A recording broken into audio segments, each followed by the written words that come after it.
And hello everyone. I definitely did not forget to set the sources for the game. Ooh, cool, it remembered. Hi, how's everyone doing? I hope it's been a good weekend wherever you're at, all things considered. Um, I'm gonna be straight up with y'all. It's gonna be a bit of a low energy one. I've personally been on the grind for the whole weekend, getting the horror spec video in order. And it's coming together quite well, but I can tell it's starting to take a toll on me. But also, that means this may be the ideal headspace to be playing this game in. A little drained, a little on edge, a touch fatigued, but eager to get lost in something.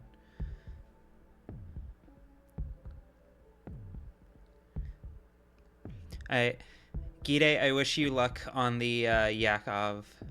I wish you luck on the Yakov sketch. And Bastard, we're happy to have you for however long you can manage to find time for. Alright. Back in.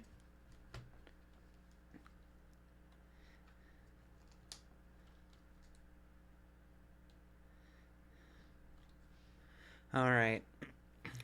We spent a fucked up night last time. Absolutely did flawlessly with no issues whatsoever, and did not almost certainly get one of the walls of our houses punched in.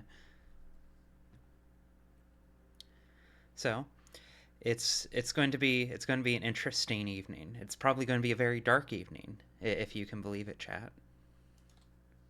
The woods have been rather dark. Indeed, at one point they were too dark and I couldn't see my fucking house. But I'm getting there. I'm getting there. I appreciate what this game is putting down. My only critique so far. Oh, what time is it? 8. No, so did that survive, or did it reset me? Where? Okay, well this is in order. Oh, and you're here. So the man stands before me, motionless. I can only see my faint reflection in the semi-transparent visor of his helmet. Suddenly, he starts to move quicker, as if looking for something in his pockets. He takes out a piece of charcoal and starts writing on his palm. There's no way out of here, brother. He shows me what he's written, and then wipes it with his sleeve and continues scribbling. We're stuck with each other. You're going to have to eat my oats, brother. I am sorry. After making sure I've read the second sentence, the man takes out a full tank of gasoline from his sack. He places it on the floor, next to me.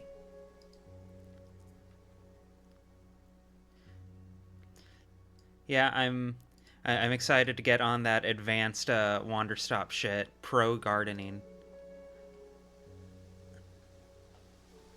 Okay, let's see here. Already, this is a better situation than I thought I might be walking into.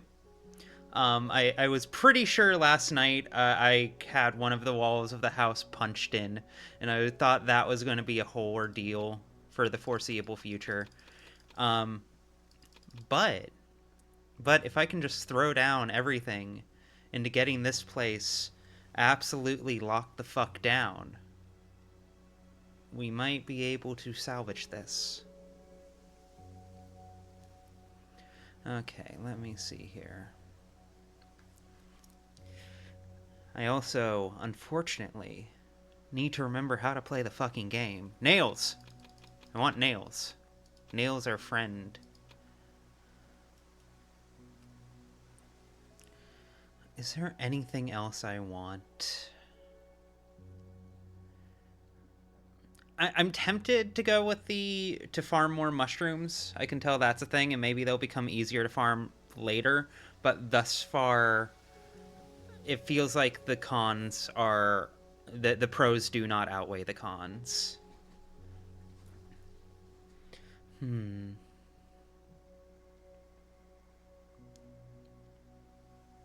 Charcoal scribble. I'm moving in and I'm paying rent and fuel. Nice to meet you, Rumi. Good.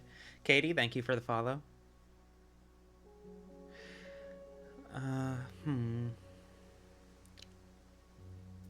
Guess I got plenty of you. Is there anything else I need? I have a fuck ton of gas. Scrap metal is always good. I fucked up by trading my pile of scrap metal. I thought it was, well, scrap, you know. On me. Value, take my potato. Take my potato, man. And take this mushroom. I'm not going to use it either. Yeah, give me your metal. Give me your metal.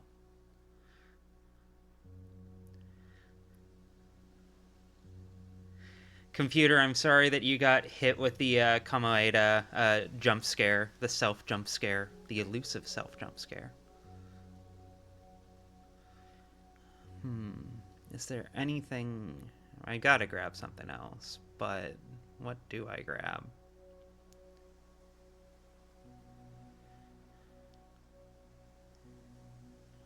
Do I just grab more nails? Is that the move here?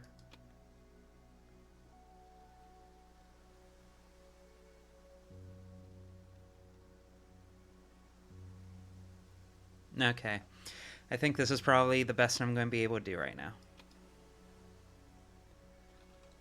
Thanks, buddy. You are quite literally my only friend. Okay. Crafting workbench. Lockpick. First off. Oh, no, not you. You. Oh, hello. I didn't hear you come in.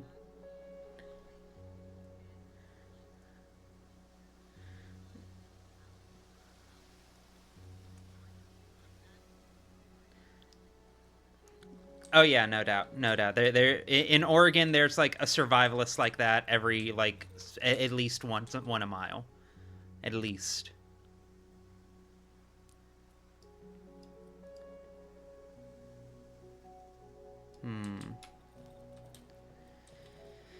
Okay, what is the ideal? What is the ideal here?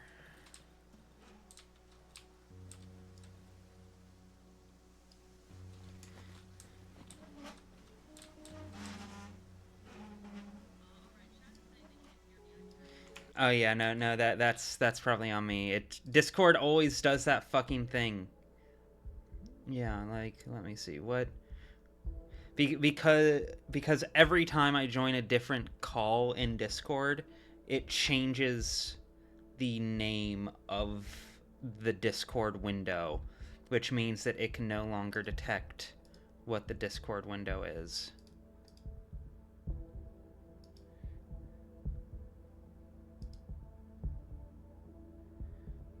Oh my god.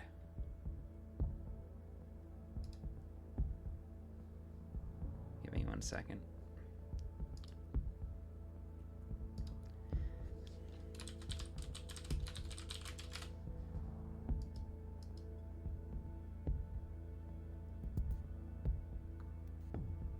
This is so peculiar. What the fuck?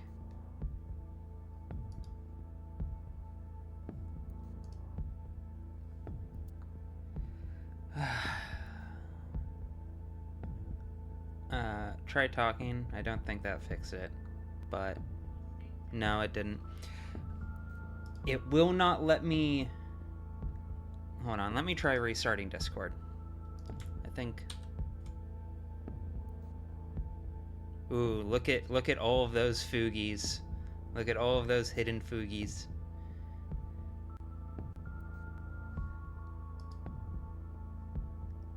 Nope. Didn't change shit. Okay. Here, easy solution. We're just changing channel.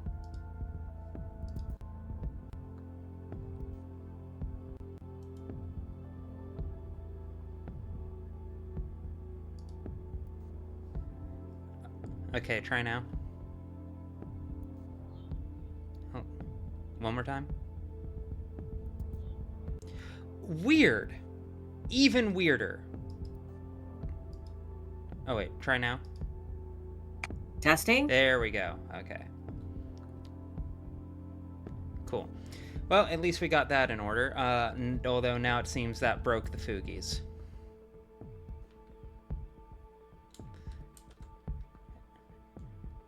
Discord, you have been the antagonist of this entire stream. Like, every single stream I've done thus far.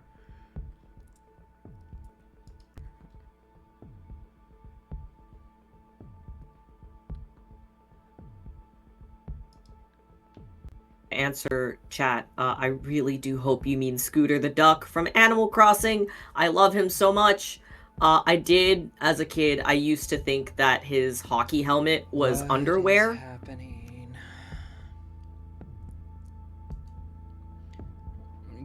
Continue with your rant while I fight with this. Yeah, if anyone, whoever doesn't know Scooter the Duck, go look him up.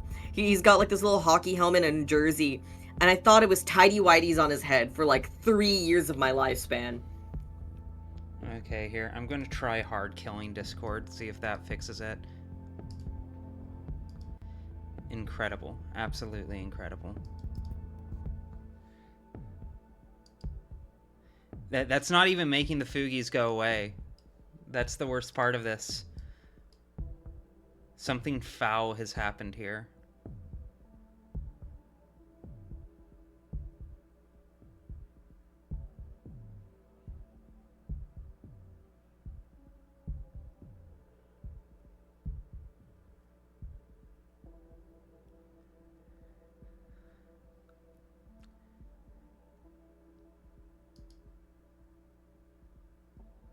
Okay, hello, welcome back. That didn't fix the Fugies. I literally have no idea what to do about this. Other than maybe try and restart the entire stream.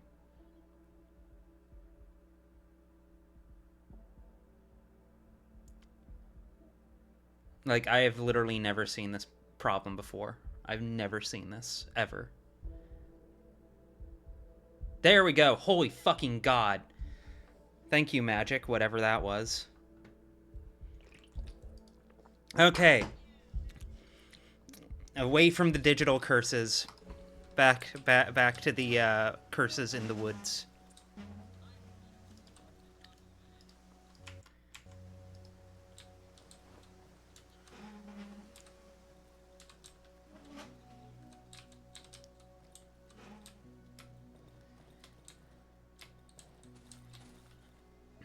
Okay.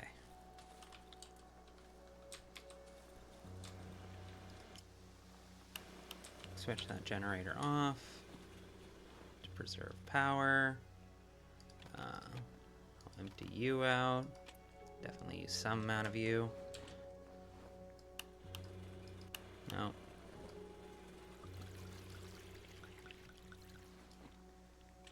Okay, that wasn't that much, but...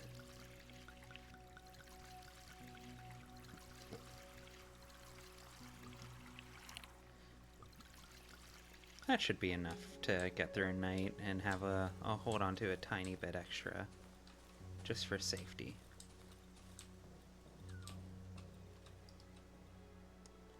Yeah, and I've still got a whole fucking other thing of gas. It's fine. It's fine. I'm going to live forever. Nothing bad ever happens. It's fine. Give me that wood. Okay. So...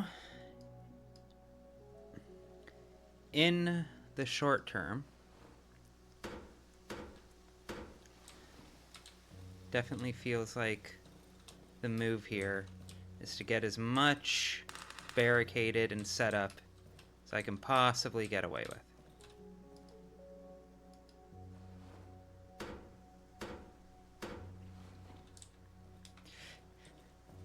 Yes, don't worry, Alyssa. It's been a specific kind of wood. That other kind of wood is difficulties completely unrelated to the curse. Okay. Yeah, nothing I really want. Okay.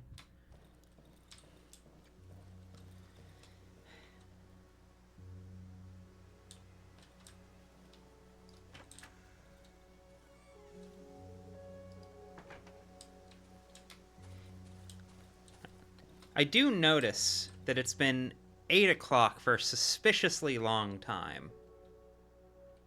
A concerningly long time, one might say.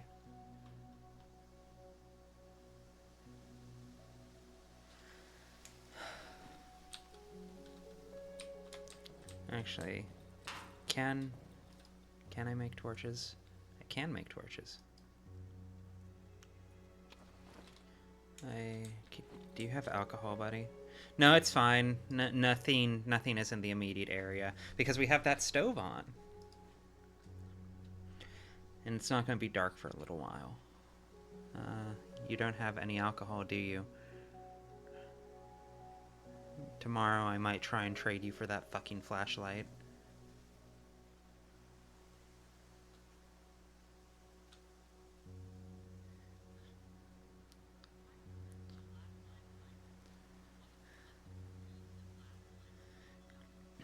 And then I'll just get more batteries. And the torches last decently long. As a matter of fact, I don't even really need more torches. Although, I guess one more is always good to have.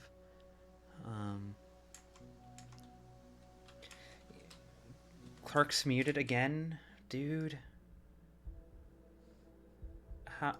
Talk Clark?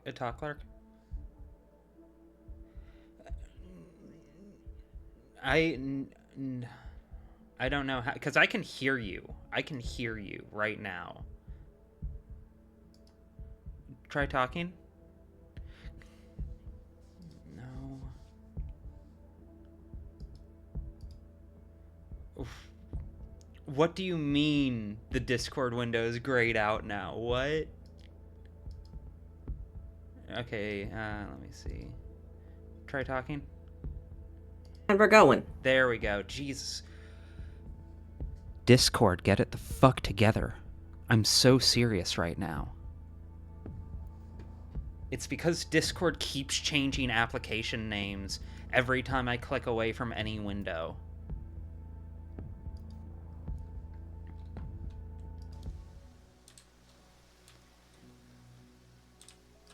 Okay, let me see. And I definitely want to make some traps. But right now I can only really make one. I need more scrap metal. And I was big ooped and traded away all my scrap metal when I wasn't thinking, when I thought it would be useless. But I do have a bit. Don't suppose he's just got any raw traps, does he? No. No, I'm fucked.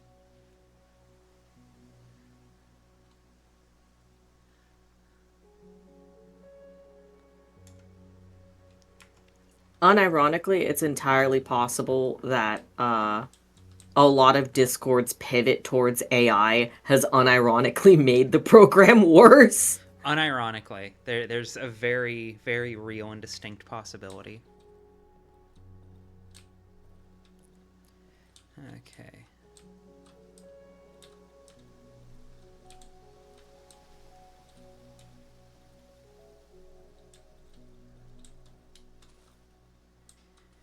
I don't think there's anything else I can do here right now.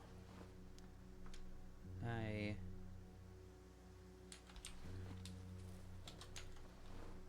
should clear out a bit of my inventory.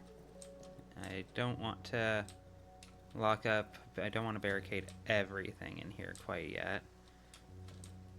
Because I know I'm going to be coming back here in the later part of the day.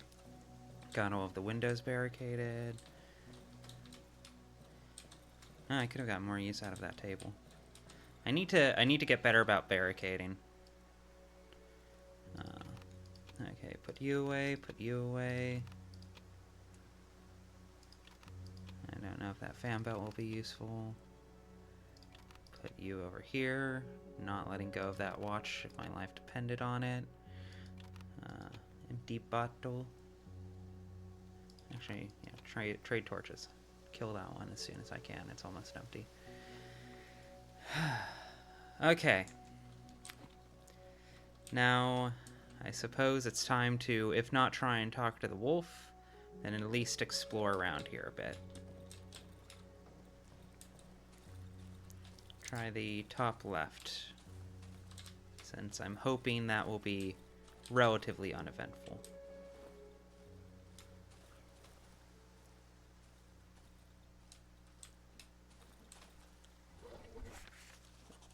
Oh, I hear something bad.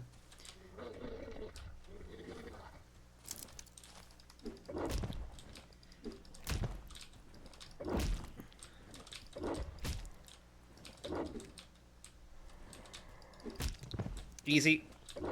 Oh, no, you're still alive. Easy. Just an average day dealing with the Chicago feral dogs.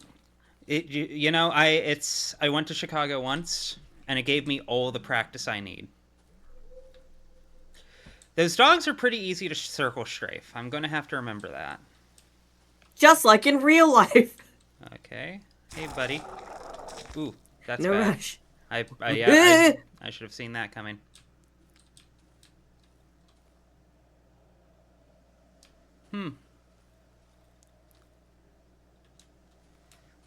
Yeah, that is... Oh, that's what I needed. I needed healing items.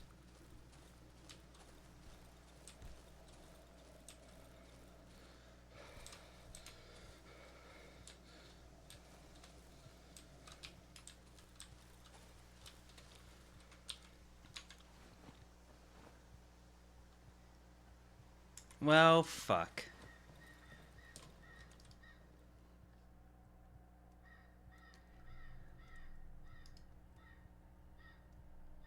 We'll be fine. We'll be fine until tomorrow. I should have traded for rags. That was the big mistake I made. But we'll be fine for tomorrow unless I get curious about exactly one more thing.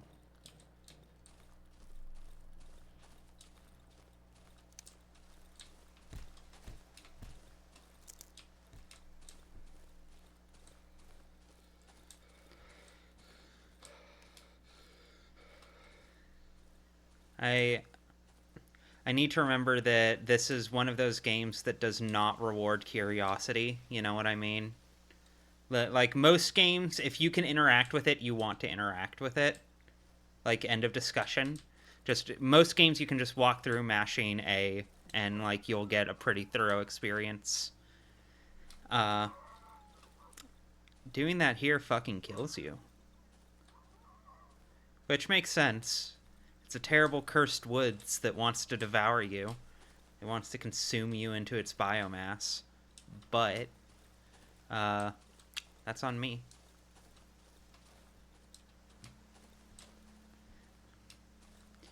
Sometimes the reward is getting bit by a few dogs. Yeah, the beauties of adventure in video games, you know?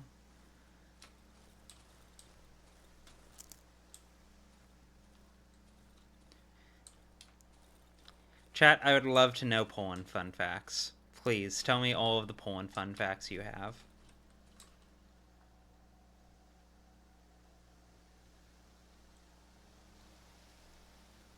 Okay.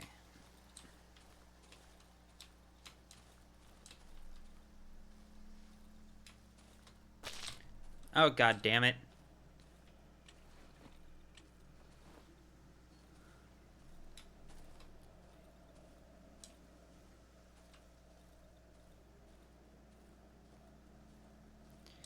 Curiosity is a high risk, high reward activity. As a cat, I have to co-sign that.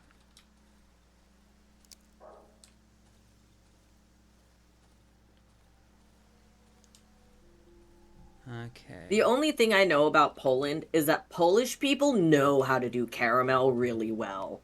This is true. Like, caramel, fudge, Polish people, they're on it. They're making the best thing you've ever put in your mouth. Not even the chefs, the entire culture. Yeah, if you find a random Polish guy at a Walgreens, kidnap him. Get off the plane at Warsaw. Right away. Just anyone. Any face in the crowd.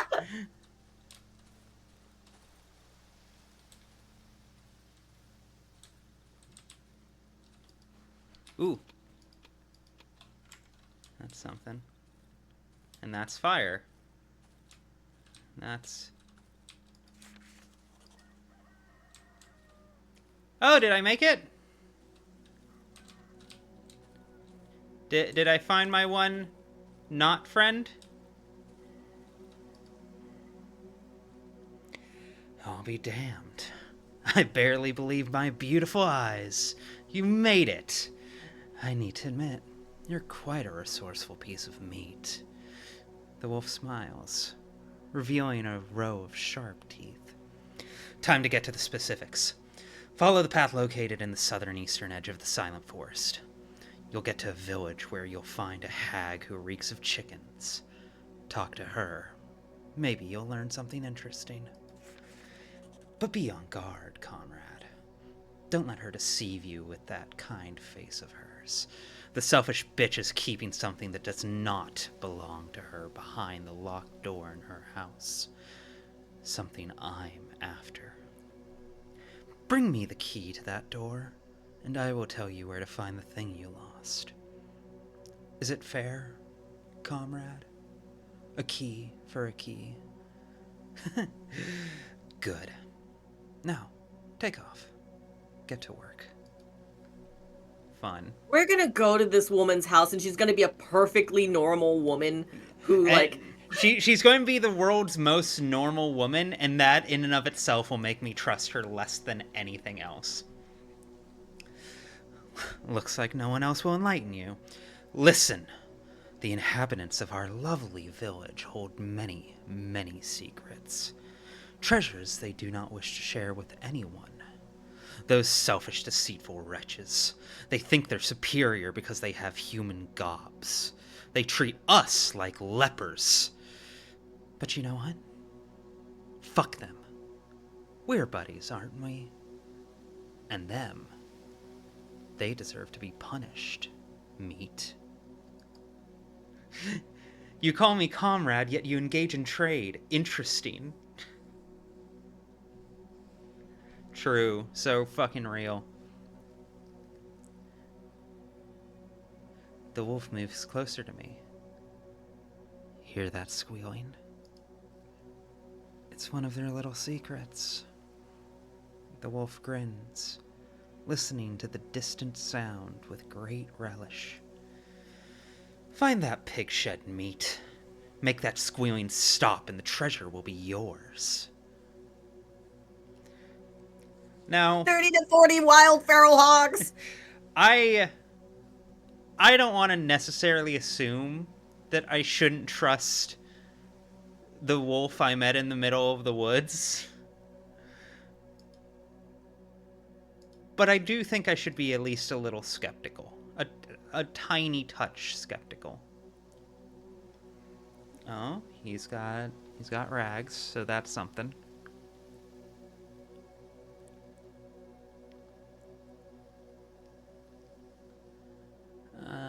No.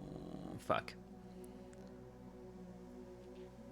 I can come back and trade with him later, but right now, not a whole lot. Spirited Away. He does kind of feel like he feels like if Haku sucked. Like... yeah.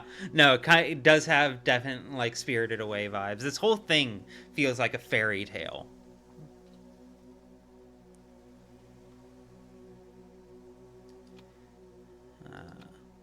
Yeah, I can't get any use out of that for right now. Yeah, give me all of that, and then I'll get you something nice later. Thank you.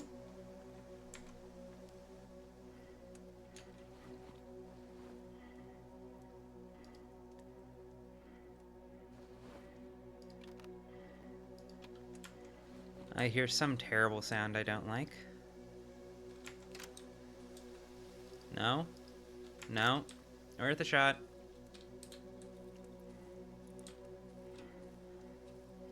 Or is that you? Oh, it is you. The sound design in here is so immaculate, I can tell where the fucking breathing is coming from by walking in a circle around him. That's wild to me. This bitch has asthma. The echolocation in this game is fucking phenomenal, unfortunately. Okay. Well, at least I have a goal. At least I have a goal of some shape and make.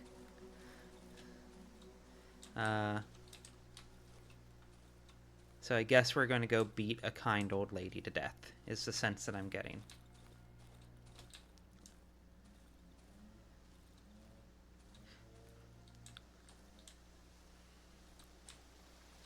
Oh yeah, Maria Kyrie? Yeah, no.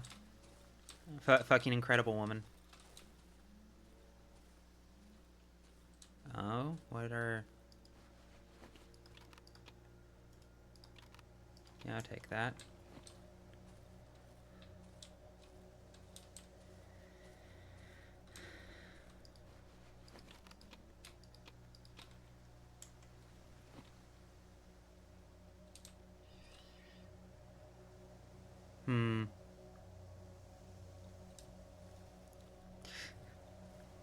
Get yourself a girl who calls you meat. I can't even necessarily disagree with that. It's not the one I'd go with, but I absolutely respect and appreciate it.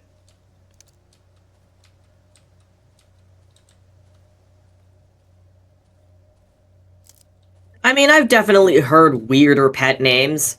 We're gay. Like,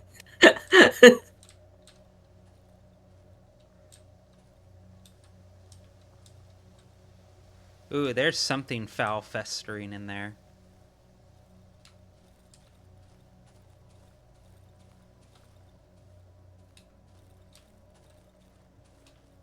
Like, I absolutely get the appeal, make no mistake.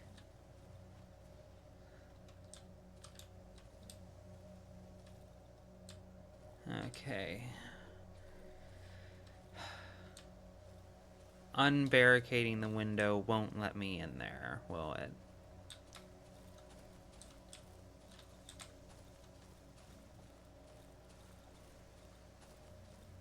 There's a girl you know that you call meat. Cherish her.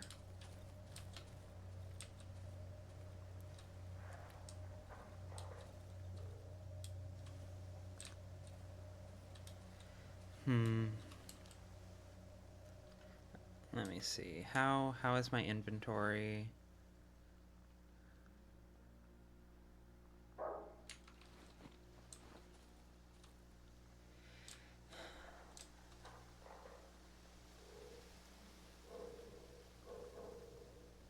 Dude. I hear bad sounds. I'm trying to decide if I want to go all in on this and just kick in the front door, or if there's some greater form of subterfuge I can employ that will make this 1% safer. the thing is Right, that I can what would hop the fences. subterfuge? Oh, My brain is huge. I'm the smartest person to ever live. to Wait, Sophie in shh. chat.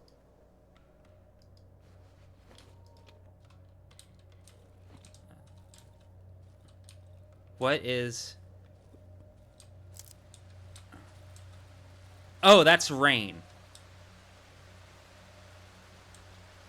Okay, there's a heavy smell of gasoline in the air, so I will not use a torch. Which is going to be a problem for me. Junk.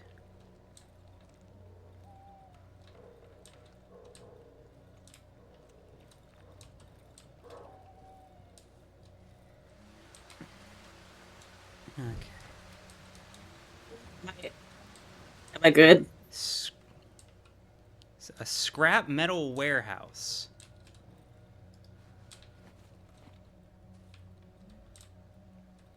I smell rosin.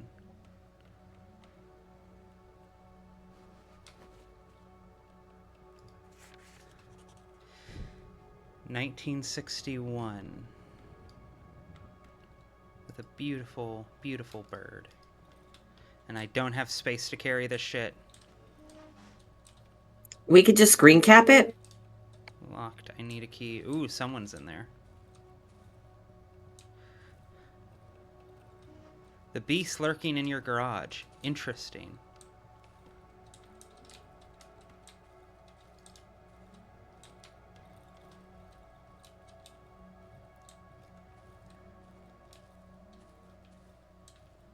Am I coming through? Yeah, no, I'm hearing you. I'm just also very locked in.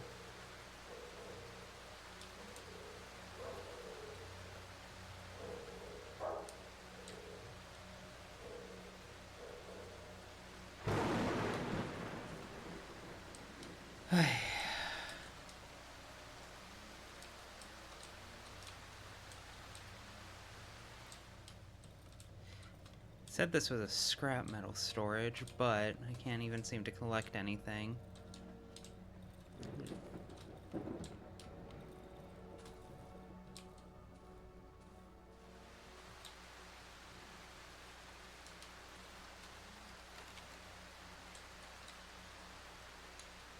Can I craft a lockpick? No, I cannot. God fucking damn it.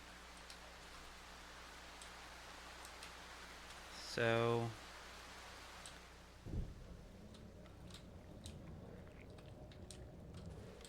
But if I remember right... Oddly enough, I wish there was a smell button, because when I wandered in here, I'm pretty sure he said he could smell, like, gas. Which implies to me that busting out a torch here would be a phenomenally terrible idea. But I don't know if that's just, like, over here, or if that counts as over there. Because I can tell I need to open up this door in order to get the thing. But I don't know if there's, like, an extra step I need to take that I'm missing. Smell-o-vision.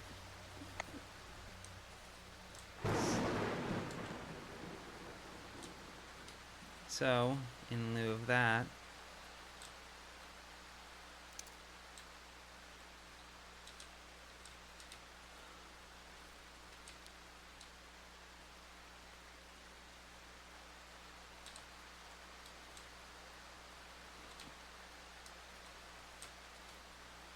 Okay. Think it's getting late. It's not that late, it's only 4.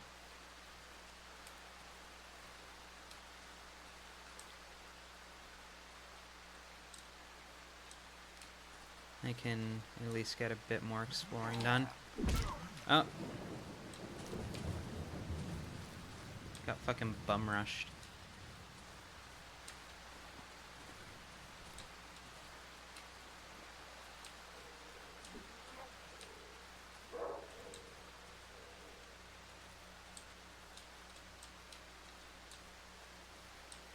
I am curious on what the aggro range for these guys is.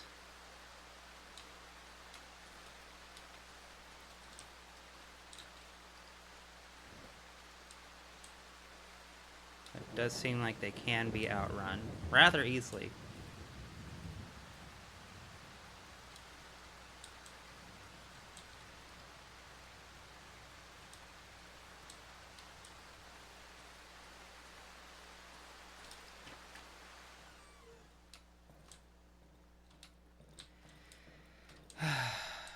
Maybe I should just take a W on this one.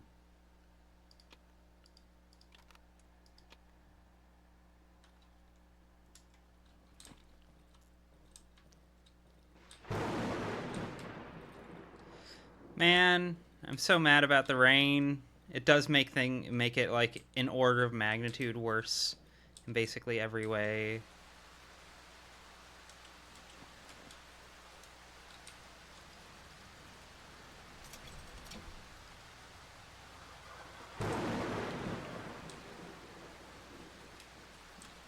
Okay, that's useful.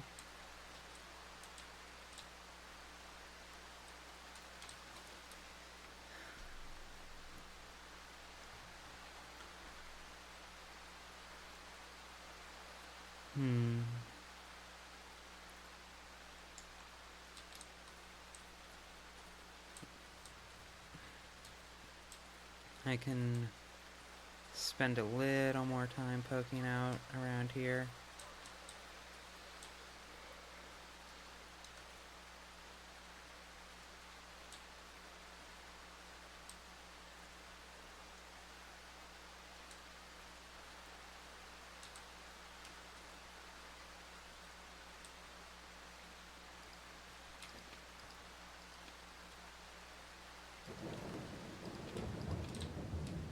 So Okay. we did get a tip from chat that the gasoline itself, it'll show like a trail on the ground, like it's been poured. Okay. So meleeing with the torch will ignite it, but otherwise you should be fine. Okay. Thank Noted. you to Leon Lives. Yeah, thank you very much. Again, I've been liking this game thus far, but it has definitely had a bit of a conveyance problem.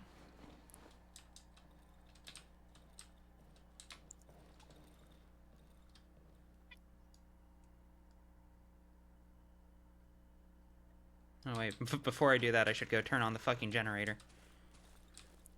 I was trying to see if chat could hear our cat on the mic.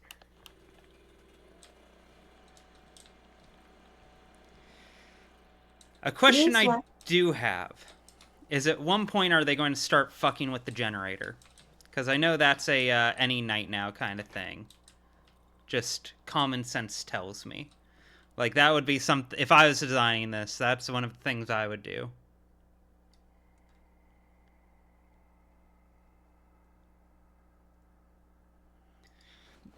There's chat. There's no way I'm going to believe the developers of Darkwood are like kinder than I would be.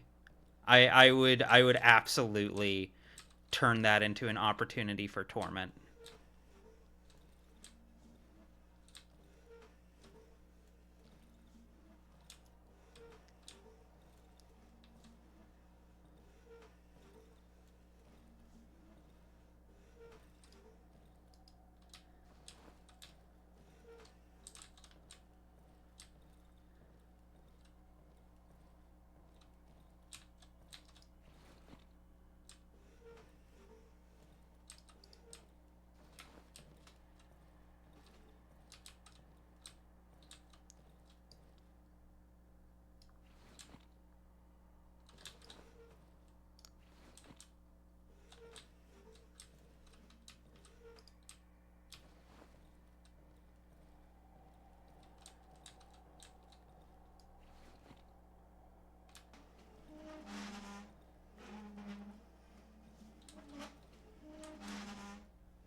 The most metallic wooden table in human history.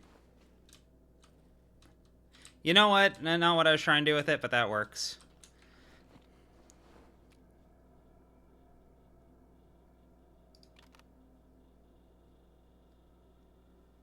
Our cat is currently screaming at me, but he's not due for lunch for another hour. I cannot hear him at all. So there's that at least.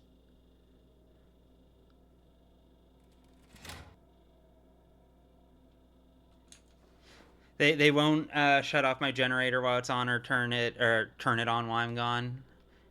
Damn, they're nicer than I would be. Credit where it's due.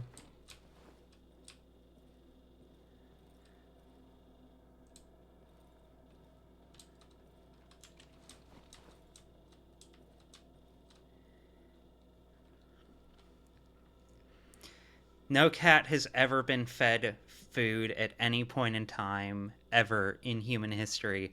I know this because my cat told me.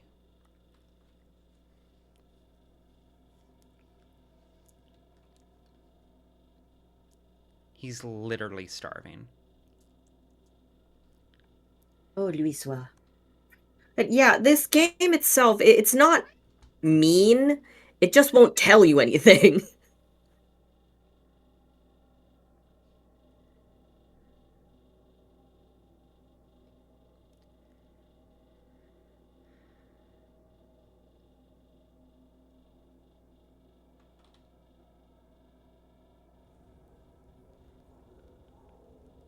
Uh,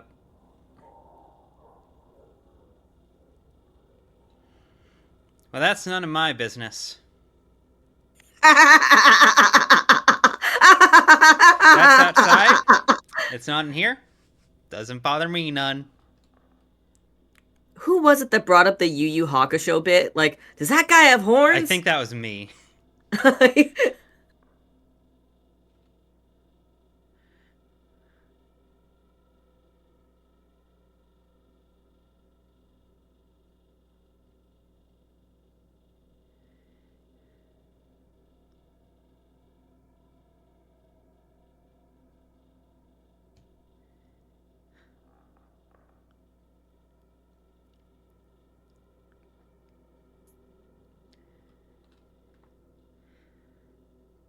Am I getting a peaceful night? Is that allowed? Am I allowed to have one night where I'm not under constant carnivorous attack? Spooky orb notwithstanding. The spooky orb doesn't count. That's just a friend. Everyone should have at least one spooky orb in their friend group.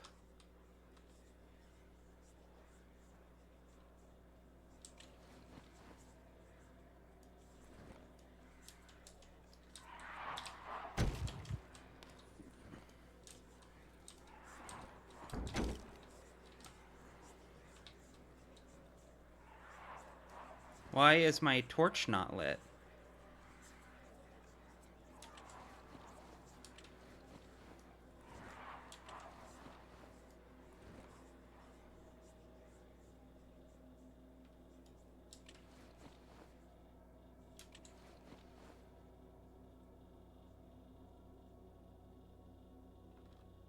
Oh, nothing to see here. Good. Yes, hit me with that shepherd note. Hit me with that good shepherd note.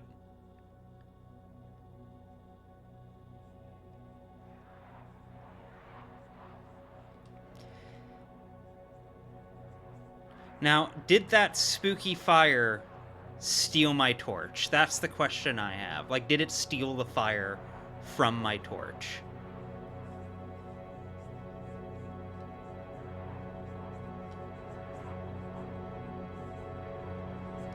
Yay. Easy.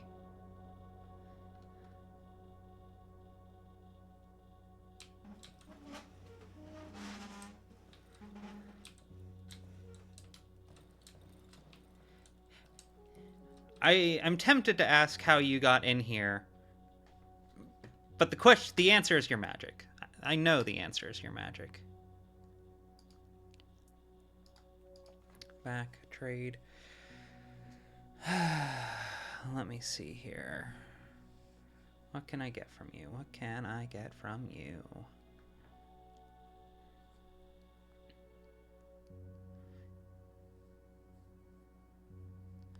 Why was I even carrying this?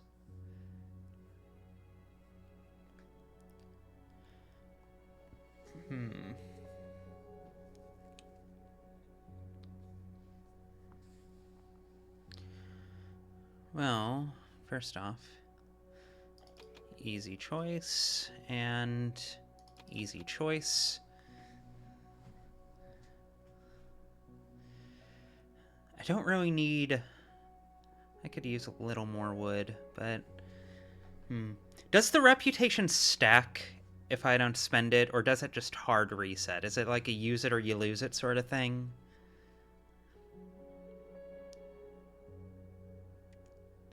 Because if I can bank it, then I might just take this for now and then save up for a flashlight later on.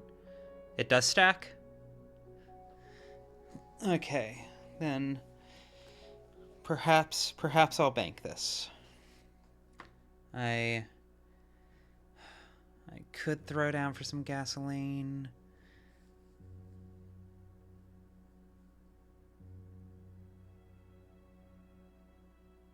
Yeah, each trader has their own bank. I expected that much. I remember the way Mandalore described it in his video is it's a you do something good for me, I'll help you out later when I have the chance sort of thing.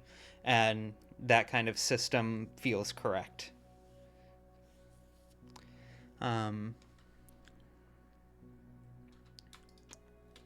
Whoops. There we go. In that case, I will use that much. You sure you don't want any of my fucked up shit, bro? Gotta be yeah, I can give you wood. Would you like wood? Definitely accept this much for now. How much gas do I have in storage? Do I have any? I have so much gas in storage. Okay. Before we progress, I'm going to do two things. One, I'm going to scale Clark up just a tiny bit so that his feet are touching the bottom of the screen. Enjoy that. Still not quite. There we go. Cool.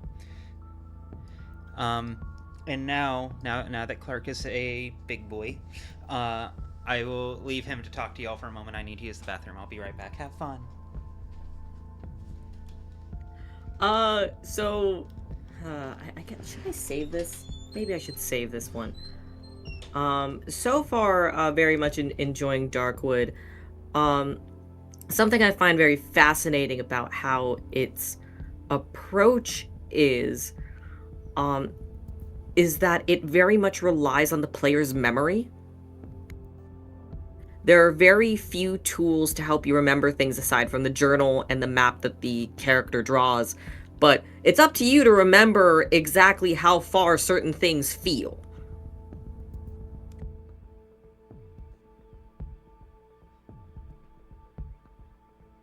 Also, for those who have been placing Poland facts in chat, incredibly fun.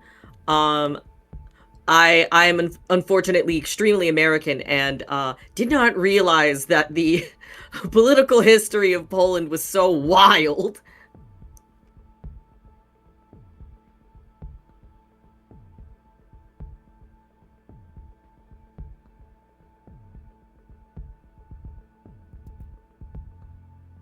Like the stuff about being under a Swedish monarchy, no clue that happened. Uh, but that is very, very fascinating.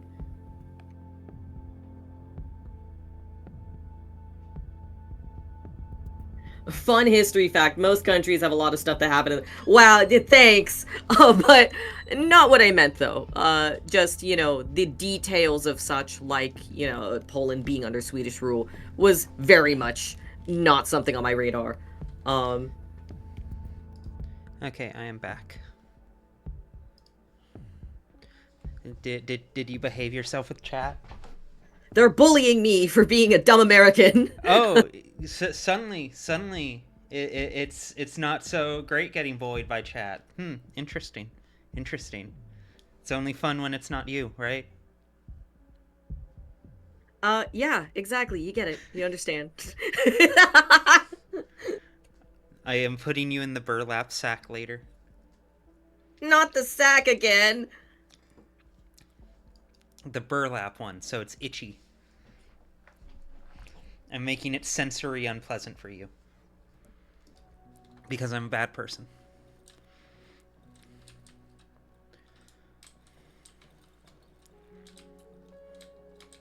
Okay. First things first. I traded for that shit, right? Am I tripping? Trade. I am tripping. Okay, yeah, no. There's the rags. Speaking of some really fun European history, I think one of my favorite European history tidbits is the Mayerling incident, which I'm sure Chad has already heard of, but also that I there is a ballet based off the Mayerling I have incident. no idea what you're talking about. Can I info dump you? Yeah, no, by all means. Yes. I'm just going to be pouring gas into a generator for the next couple minutes. Okay, so we're gonna rewind in time to the the 1880s. And there's the Crown Prince of Austria, uh, Prince Rudolph. Um, and he's kind of like a shithead. Like, Yeah? so, he's kind of a shithead, and he was married to Princess Stephanie of Belgium, and like he was the only heir apparent to Austria-Hungary. Um, and he decides to go on a little trip into the woods after getting rejected by like a sexy actress. He goes into the woods to go hunting with his buddies, and then he's like, "Hey, teenage cousin, you want to have crazy sex and then have a murder suicide pact?" And then As you do. and this incident caused such an uproar, and also pretty famously made Archduke Franz Ferdinand next in line. So extremely historically important, and then it got turned into a ballet.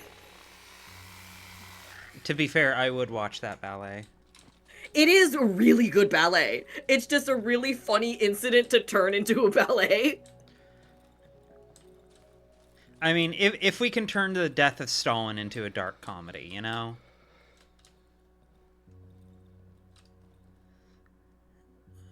You.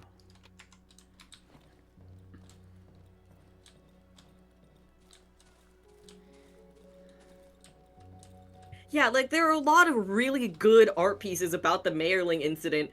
It's just so funny that most of these musicals and ballets are essentially just dunking on Prince Rudolph for like 2 hours before having like really weird psychosexual scenes. Fuck this guy on a historical level.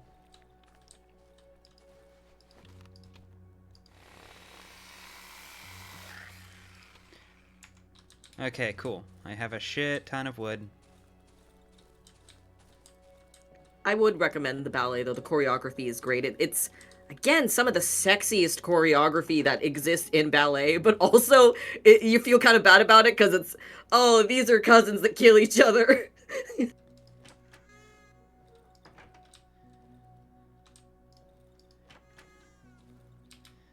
Okay, we can store some of this wood.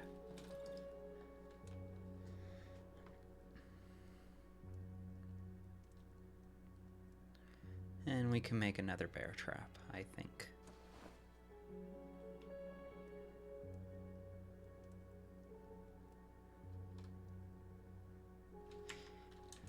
Yeah, does this torch work now? It works now! Did that fire literally steal the fire from my torch for the night?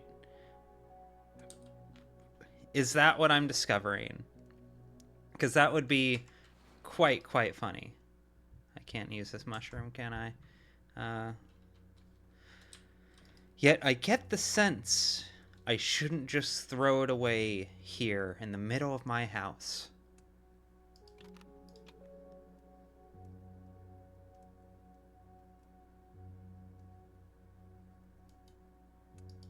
Someone has attached a note to it.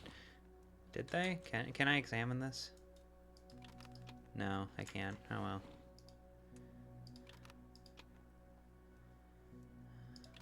Put you away. I have enough rags, bandages for the time being. Make a lockpick. Always useful. Always useful. Well, I have so... Why do I have those in storage? What's wrong with me? I have hella nails. I have hella wood. Okay. Okay. I feel like for the most part, combat, exploration, the ability to see, notwithstanding, I'm in a good position. I'll definitely be able to barricade myself down. We're ready to rock and revy. Just about ready to rock and revy. I have this well to drink from later. Not you.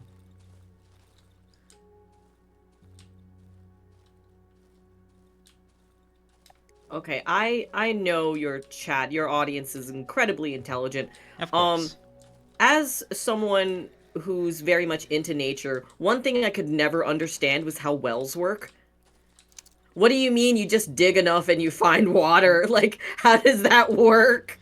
Well, first you sacrifice the goat. And that, of course, appeases Poseidon. No, I will not elaborate. But that manifests the water beneath wherever you're standing. It's kind of embarrassing you don't know this. Damn. The American education system fails again. Tale as old as time. You dig into the water table, earth made of water.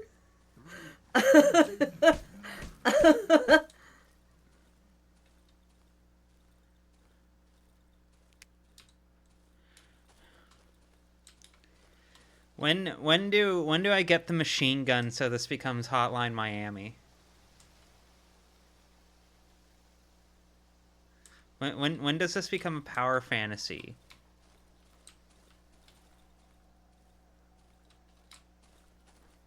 I mean, we could start playing Resident Evil.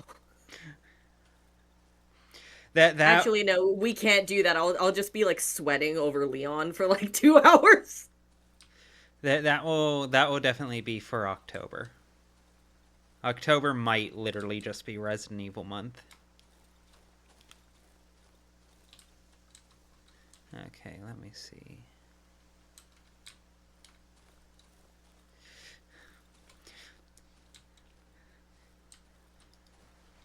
You know, these woods are horrific and cursed and doomed to consume me and my flesh to make me one with the earth. But also, the real estate market is really generous here. So who's to say whether or not this is a place you don't want to be?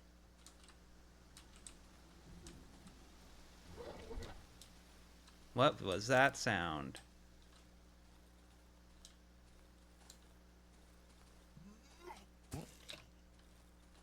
We've got to have I like one of I those CinemaSins ass counters. What was that sound?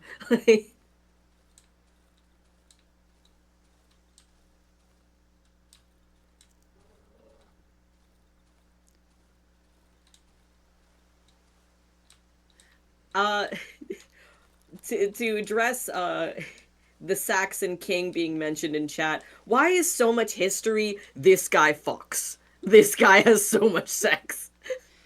uh intuitive conclusion of royalty.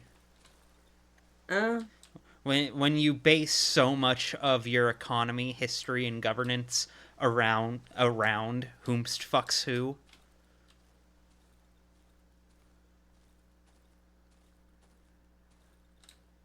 Oh, there's a little gap here.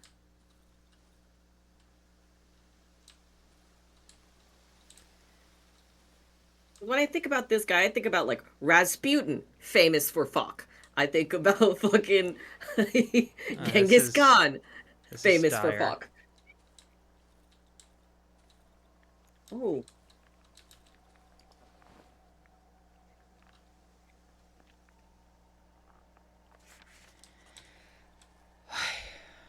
Okay. Can I look at these pigs? No. are you gonna kill the pigs? Am I supposed to? I don't know. They look pretty fucking dead already. I can try. Well, there's probably more pigs, I'm guessing. Ones that are like not dead. I mean, I don't know. We'll see. It's not my intuitive response to see a set of pigs and immediately be like, all right, now's the time. I mean, I'm not telling you to do it. I was asking because I was curious about whether Rear or not view you would mirror. actually do what the wolf asked. Oh? What is that? Oh, well, they don't want to talk. They're not friendly.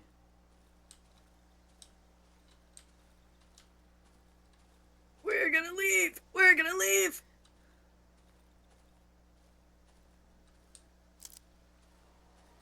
I feel like I've gotten all that I want to out of this space for now. I've gotten a sense of what's up here. I know there's people here. And I know this isn't immediately related to my current objective.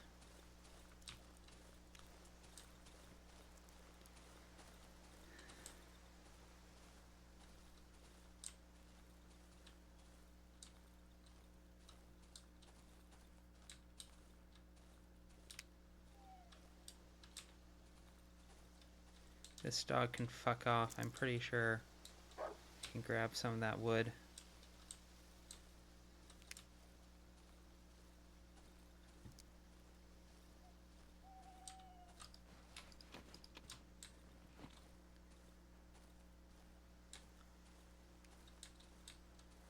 Oh, another little gap.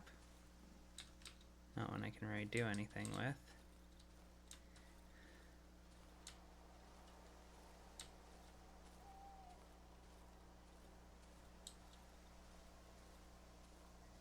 Okay. This will... I sense this will be very useful intel for later.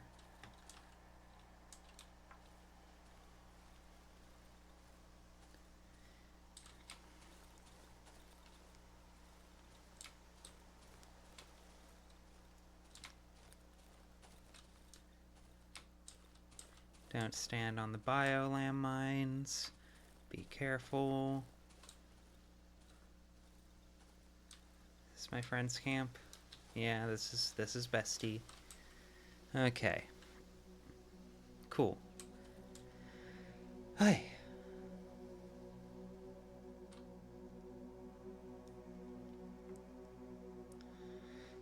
Alright, let me stretch while I think about this. I will say, the only thing that... I really appreciate the tone of this game. Tonally, this shit is fucking immaculate. I am engaged. I am fucking in this. I am very compelled by the way it's telling its story. I am still waiting for a bit more meat on the bone. You know what I mean? A bit more of the substance of the themes. I'm definitely picking up on some of it, and if nothing else, the tone in and of itself is so thick that it becomes its own substance, you know what I mean? Like, I could easily write 5,000 words just about the horror of being in a force like this, especially as someone who, as I've mentioned a few times now, I spent a lot of time when I was younger working up at youth camps, so I've spent a great deal of time in the middle of the woods, alone, at night, with nothing but a flashlight and a lingering fear that something might be looking at me through the fucking trees. And in fact have had that fear proven right. You know? Like, I understand the horror that this game is preying on. And it preys on it really fucking well.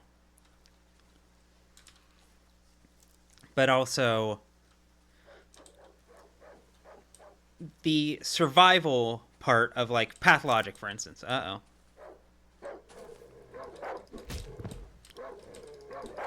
Oh, missed that one. Circle strafe. These dogs are easy to circle strafe. Easy. Give me that dog meat. The survival element of, like, something like, say, ooh, Pathologic.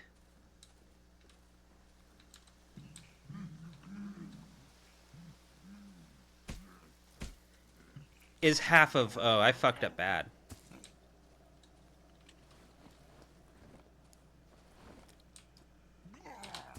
Ah, you missed your rock, idiot. You missed your other rock, idiot. Do you have another rock? Yeah, I bet you do. Wait, do the rocks stay after they get thrown? Yeah, they do. You could, in theory, like, make yourself a breadcrumb trail. This actually worked out really well. I could make myself a breadcrumb trail. That's actually not a terrible idea. Although I don't know when they despawn.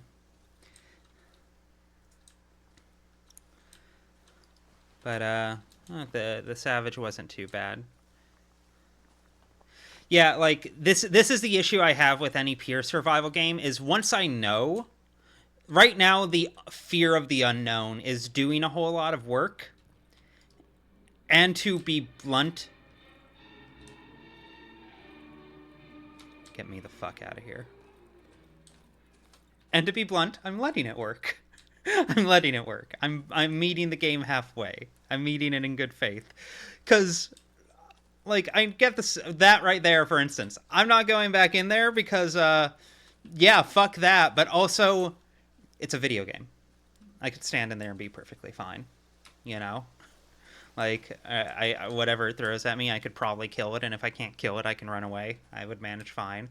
But also, I'm trying to commit to the role. I'm trying to meet the game halfway in what it's trying to do, and buy into the emotions it wants me to feel. And fuck that!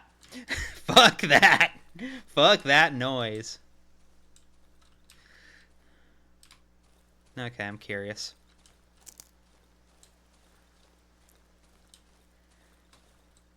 Does it?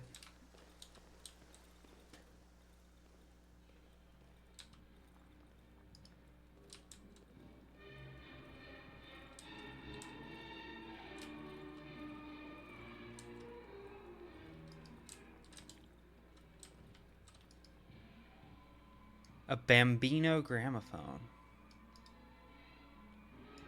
Bambino is such a wonderful word.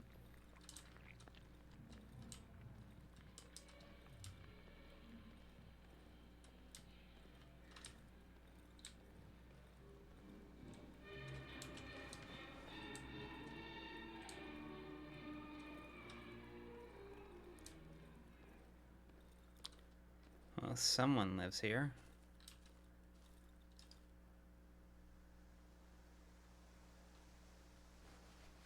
Ooh. Oh man, I can't take the dead rats.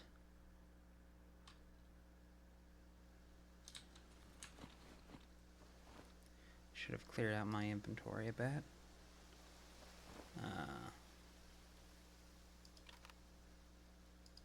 Get the fuck out of here.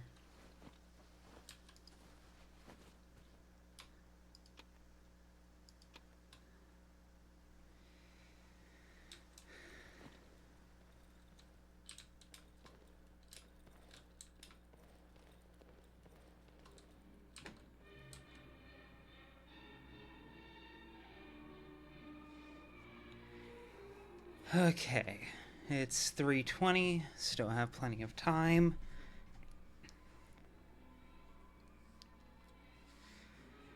I will poke around. I'll poke around in this corner a bit, see if I can map anything out, and then I'll come back over here, try the torch, see if that helps in the garage, kill whatever the fuck is in there.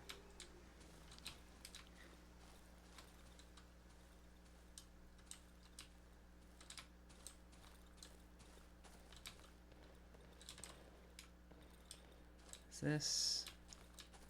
No, it's not. This is actually a pretty good survival setup. Whoever's this is.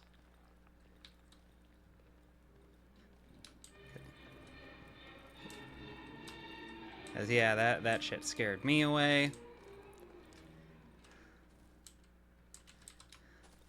And it would require about 50 layers of wandering around to get to that shit anyways. Didn't keep me from robbing them, but you know. Fuck them.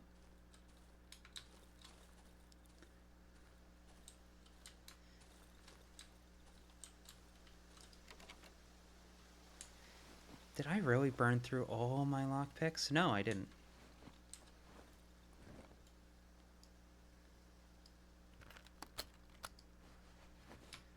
Ooh, useful. Flares. Oh, that's like a full thing of gas. God damn it, I can't.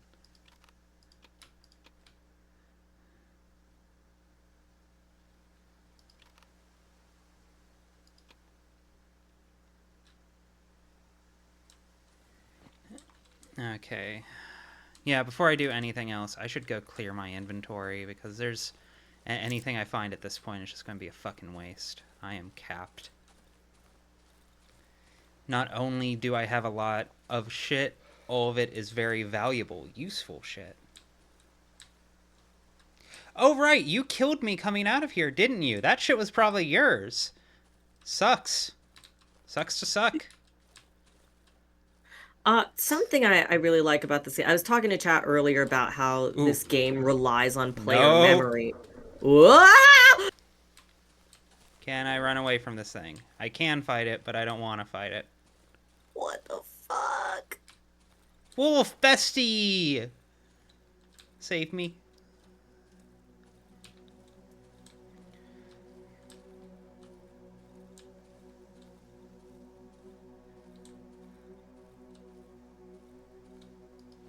Damn, already got those wood logs. Let me see. Are these roads? Is that what these are supposed to be? Roads?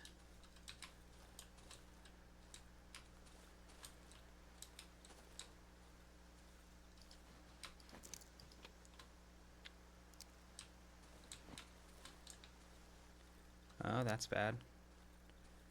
Don't want to go over there.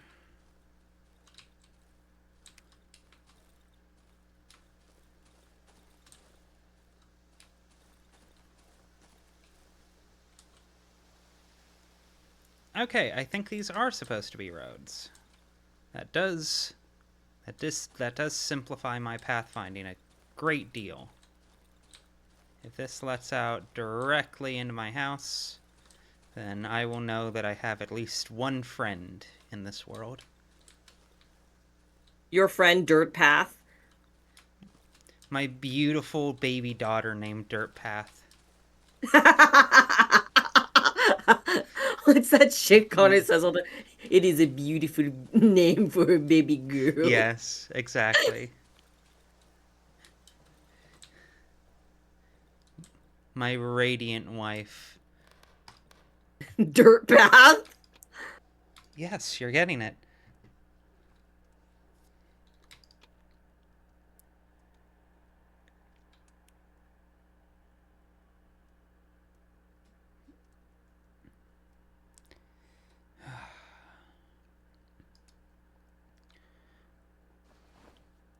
Oh, wait. Oh, I misread that. Oh, well. Whatever.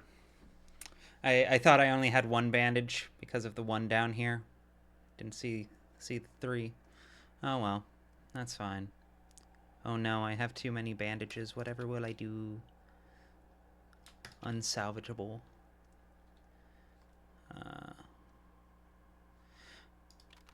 With how many lockpicks I have, we'll store the wire. Can I stack a 50 cap? Okay, we're learning.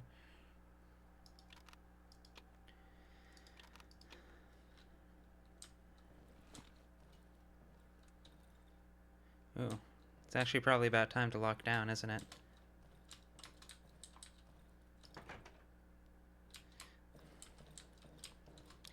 Ooh, actually, before I do that, I should turn on the fucking generator.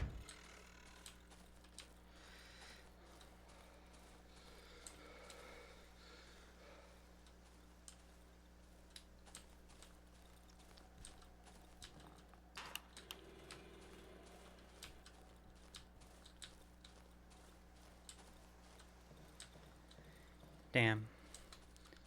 I was hoping to find a little bit more time today.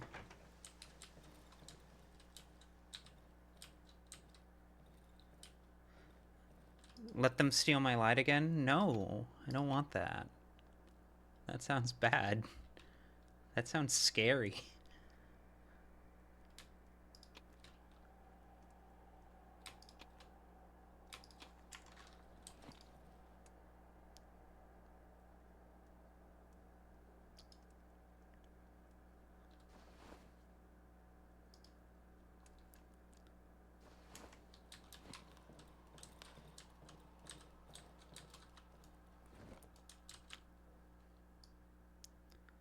Barricade that shit.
Great, thank you for the follow.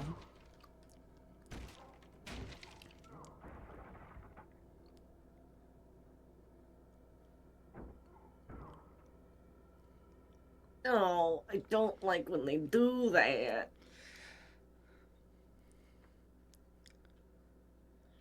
I'd rather they not. But so long as it's just random assholes, I can cope with that right now. I can deal.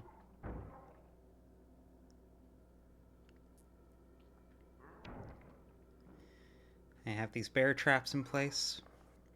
I will manage.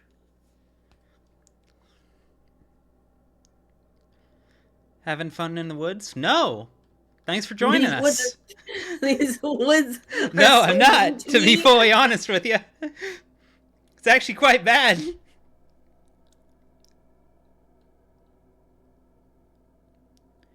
they get bored? Darkwood Or are they is just like trying different entrances? Wait.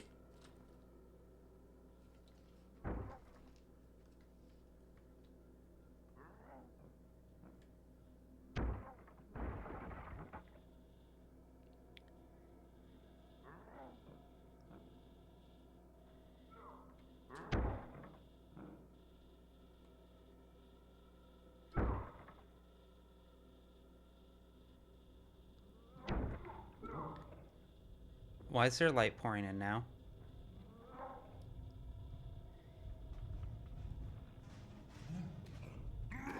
Oh, shit! How did you even get by?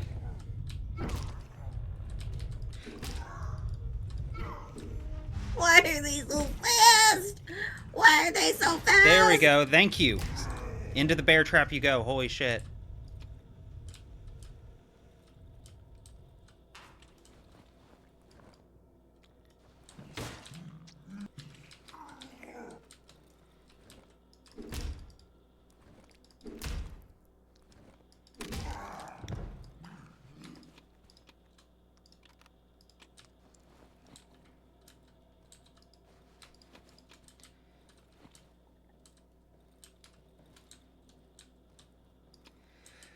Well, at least those bear traps paid returns.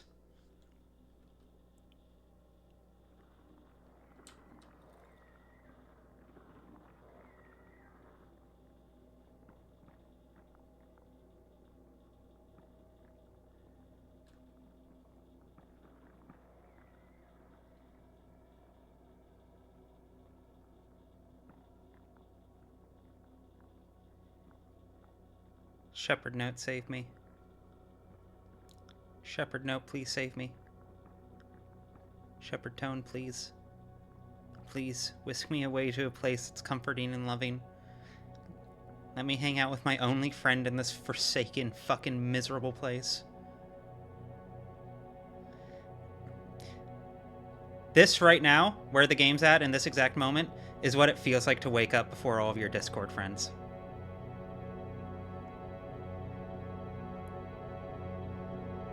Just quietly waiting. Easy game. Easy game. Where's Mushroom Boyfriend? I want Mushroom Boyfriend.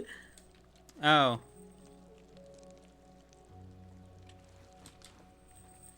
Wait. Oh, whoa.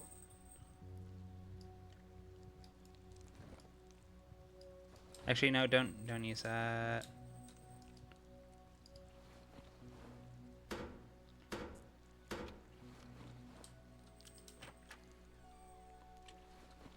Oh, I already used it. Oh well. Yeah, I accidentally stepped in my own chain trap, didn't I?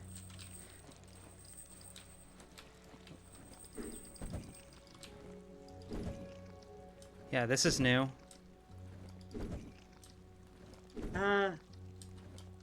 Okay, good. You're clearing it out. Do you have anything to say about all of this?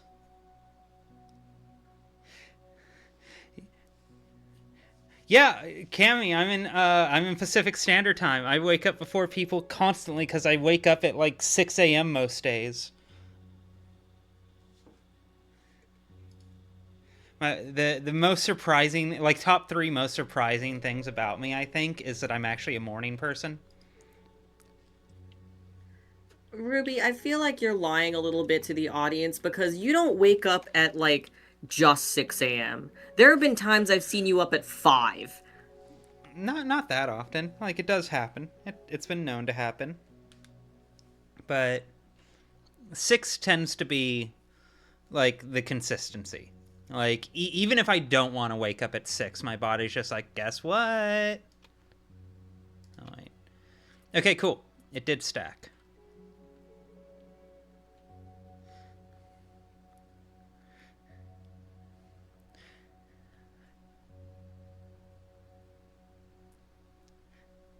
Okay, but here's the thing, Cammy. Here's the thing: is granted, yeah, when I wake up, it's 9 a.m. on the East Coast. But first off, most of the people I know still sleep in longer than that. And secondly, I could wake up any time I wanted to. If I wanted to, I could be waking up at noon and then working until like 5 a.m. and then just living life like that. And I know a lot of YouTubers who do that. I know a lot of streamers who do that. Um, fucking but I like the morning. I like waking up in the morning, and I like waking up when dawn is happening. And it's always been like the first thing. It's always been how I've handled myself. Like literally, ever since I was a kid, I was waking up at like 6 a.m. originally to watch Saturday morning cartoons or early morning cartoons, uh, and now I'm just like this for the rest of my life. I'm sorry, Grind Gal doomed to be the only one awake, and Baker in a friend group of snooze losers. So true, bestie. Thank you. Somebody Snooze and understand. losers. You're just mad because you're one of the snooze losers. I'm not a snooze loser. You're a I'm snoozer not. loser. No. There's no one here to avenge me. Yeah, no, you die cringe.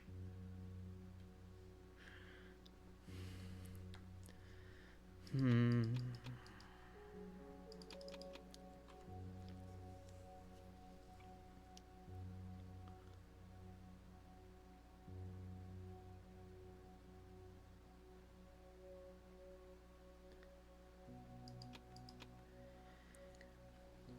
I don't need the flashlight right away. I can wait another day for it. But Hydrate. does Monster Energy count as hydrating? Mm. I like to think so. I forgot that I got you that fucking Monster Energy. Yeah. I don't want to sell the staff because I can get a few more hits out of it. Although by the looks of it, it feels like I'm not going to be hurting for him. So honestly, yeah, fuck it. I will be clearing out some of my inventory momentarily. Ruby, you're being waterboarded in chat. Yeah, I can see. I'm drowning. I'm drowning to death. Hold on.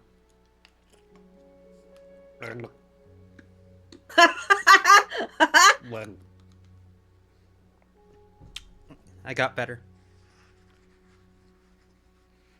Tangentially related, I don't know if anybody in chat knows about the Japanese rock star Gact, but my favorite story about him is that he saved himself from drowning because he remembered that he hadn't gotten laid in a while.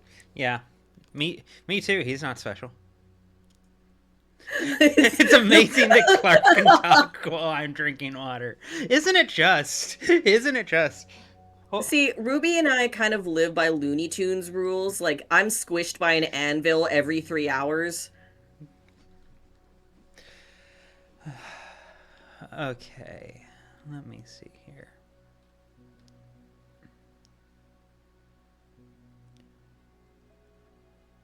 To Violet Cat Art in chat, based Gakpo fan? Hell yeah. Everyone should know about Gact because he's in Final Fantasy VII. It is unfair that he gets to have a Final Fantasy Sona. Why does he have to leave? He lives my dream. Like, I'm sorry this had to happen to you.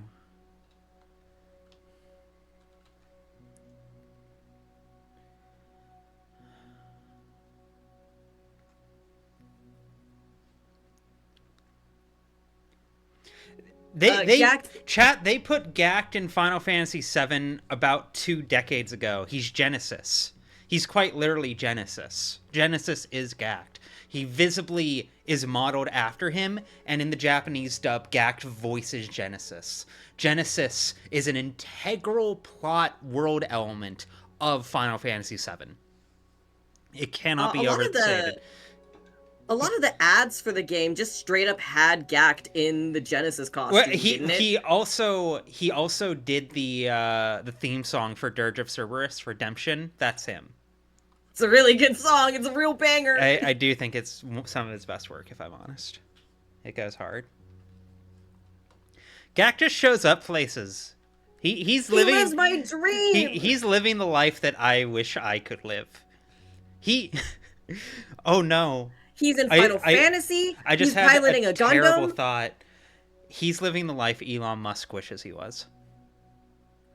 Right. The nerd cred, the respect, the ability to walk into any room and immediately have it be the coolest thing that ever happens. Everything that Elon wants to be but never will because he's Elon, Gact has. No amount of money can buy cool. Never forget that, chat. Please, if you remember anything from anything I have ever said, remember, you can have something that rich people can't. You can be authentically cool. Elon is proof that no matter how much money you have, you cannot buy being cool. That is yours and yours alone. Let me see. Yes.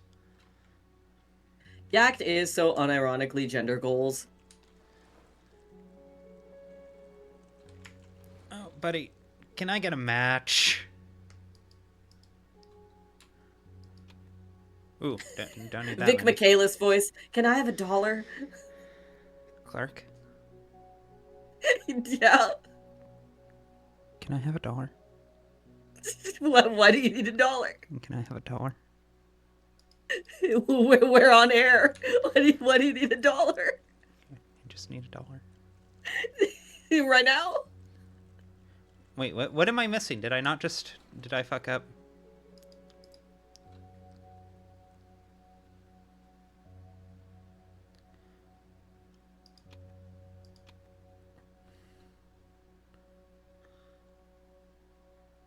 Am I tripping?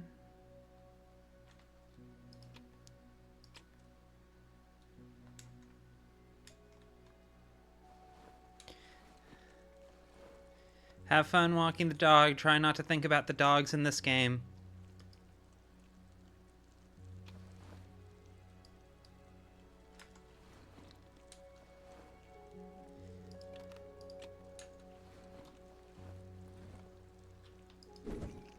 Alright, I'm gonna be right back. I'm gonna go check on laundry. Clark, thank you for the tip. Thank you for the $1.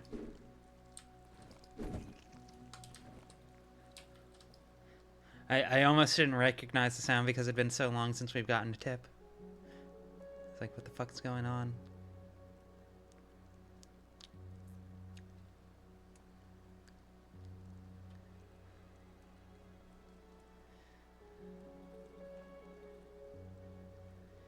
Okay.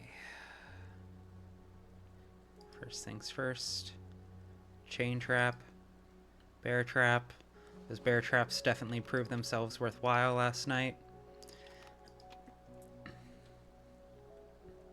I really shouldn't have traded away that pile of scrap. Don't go out into the woods at night. I never would have thought of that. I never would have thought of that. It's usually my favorite thing the moment the sun sets to walk backwards into the pulsating mass of wood and hatred. That's usually my favorite thing to do.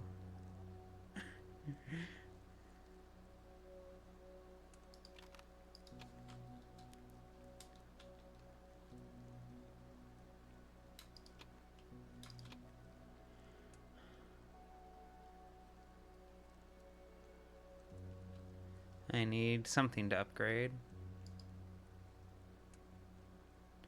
Can't upgrade any of those items.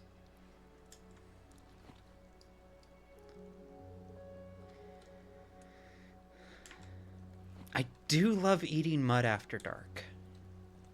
It is one of my favorite things. Hey, why is this window unbarricaded?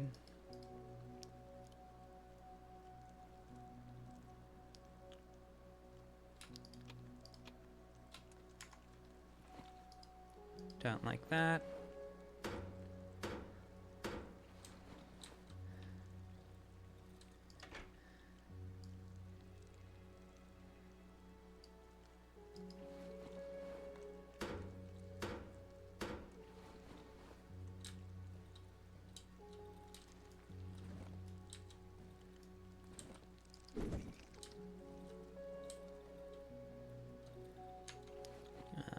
What's in my inventory?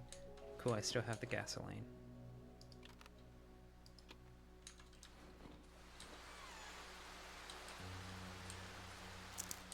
I do find the beginning of the day oddly generous.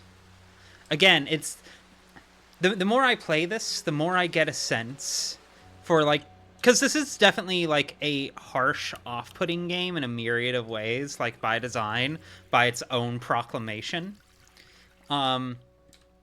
But also just a handful of little things that make it a lot nicer than I would have assumed. Like the fact that it will just pause time at the beginning of the day to give me an opportunity to do my most basic of, like, errands and chores and getting the house in order and everything. Wish it worked that way in real life. But I do find it quite interesting.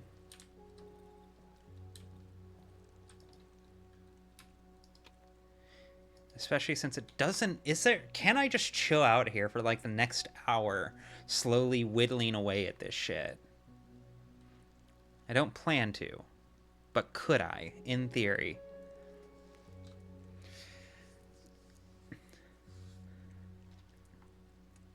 Like, the fact that, like, I don't suffer any major... Again, admittedly, this is normal. I recognize this is on normal, and I would expect that on hard it would be, well, harder. But, like, nonetheless, it is much more gentle than I was expecting. Pathologic would never give me just free time to be able to get my life in order. It would have shoved me out the door the moment I woke up.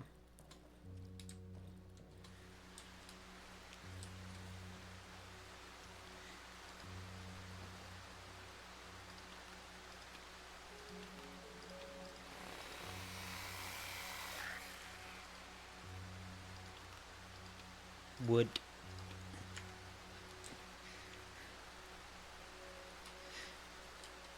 Yeah, like, I'll be curious to see how Darkwood 2 plays. I'll be very curious to see the difference in design philosophies.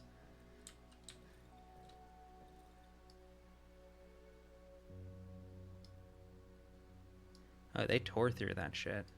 What does it cost to build it? Ooh, that is not worth it. Oh well. I will miss you, Proud Dresser. You were a good friend. Yeah, hard mode. I have no doubt hard mode is the intended experience, especially since, again, like I said, right now, so much of what this game is doing that is effective to me is working off of the basis of my lack of knowledge. Like, the fact that I don't know what to anticipate is what's ultimately putting me on edge. But I can tell, as of right now, if normal mode was all there was, I can tell that I would hit a state where this game would just wash over me. I'd still enjoy it, I'd still appreciate it, and I'm sure it would still get a couple, like, good startles out of me. Oh, is the VOD channel But it start to broken? become pathologic for you, where you become kind of cracked at it, and then all your friends think that you're in, like, kind of unsettling. Yeah.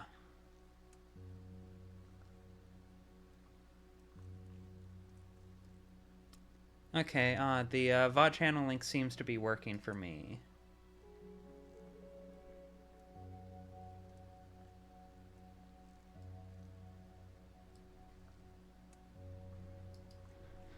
Okay.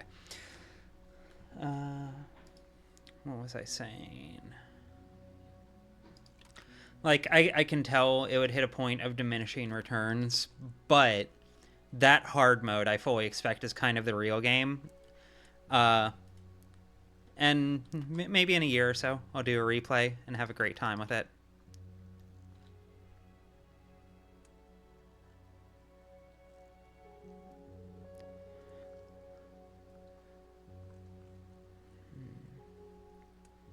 Anything else? Anything else I want to get in order? I don't need these nails. Get these nails out of here. I don't need 2 staffs. The extra torch might be useful. Actually, I do need nails because they tore down like all of my fucking barricades last night.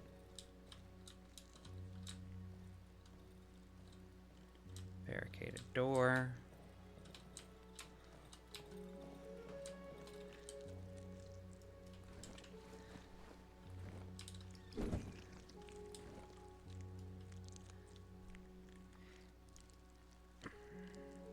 Okay.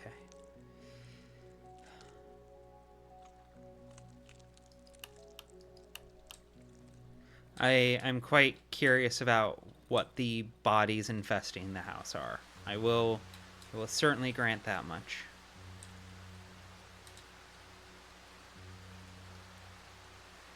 Barricade that shit.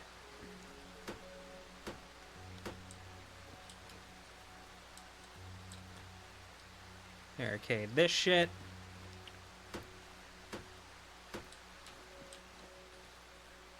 They barricaded you, right? Okay, cool. And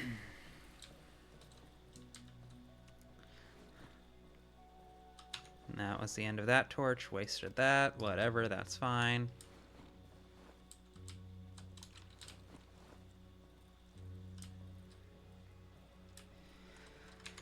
Okay, now, I think I'm in order. Once I put you away, drag you up here.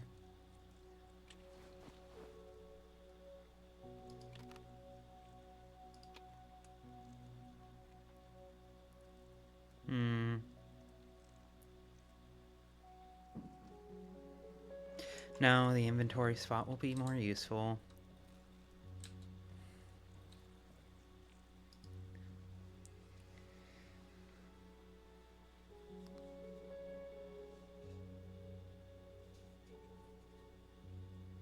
Fear of the incomprehensible as a concept is always very entertaining to me because on the one hand I understand it very much. There but there's also the reverse of that, the fear of not being understood, which I'm sure you understand. No. But I'm always the understood the the perfectly. the unfortunate problem with building horror with fear of the incomprehensible is that there will inevitably be a person like, oh god, what's his name from fucking Arkham Horror, where like it's not so much that the horror itself isn't a problem, but there will be a I guy forgot. who's like too dumb to understand that the incomprehensible is in front of him and is just like, that dog's sick. And you know what? You immediately kill that guy. Just full bite from the waist up. Just 2 legs like remaining there, like he got bit clean like a T-Rex. Okay. I think that's it. I think that's it.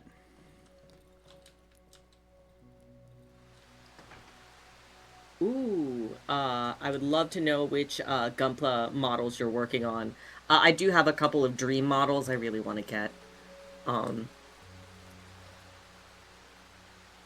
Yeah, Gunpla are going to be one of the things I get weird about when I have like proper fuck off money, if that day ever comes. If all of those free money, if you reblog posts all come true at once, I will buy a shit ton of Gunpla and vinyls and guitar effects pedals.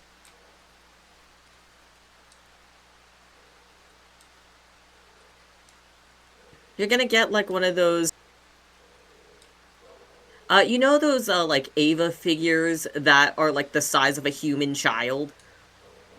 Okay. Am I about to immediately make a huge fucking mistake? I'm tempted to put down a bear trap here, because I feel like that would be a freebie. But it's too strong to dismantle. Okay. So I have to go the other way. McFried, you're so real for that. That's a really good selection. 10 out of 10. Good picks. Good picks.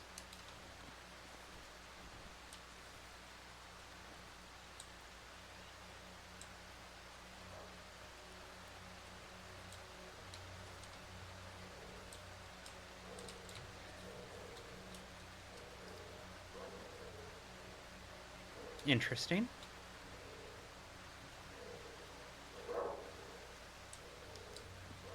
Ooh, yeah, it would be really fun to build a Metal Gear Ray.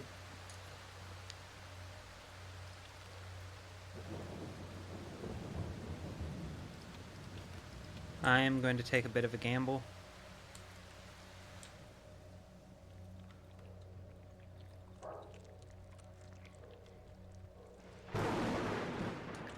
Something that one of my buddies does that's really funny to me, is that he'll use his Gumpra and place them around the house to act as reminders for his husband. Like he'll attach a note Okay, onto wait, their hold arms, on. like, Hold on 1 second.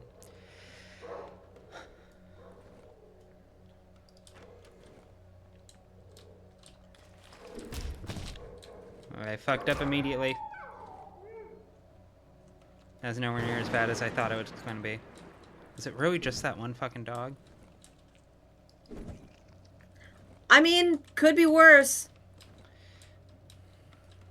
Like, I don't want to complain that, oh, the thing that was going to kill me was far beneath me. Ooh!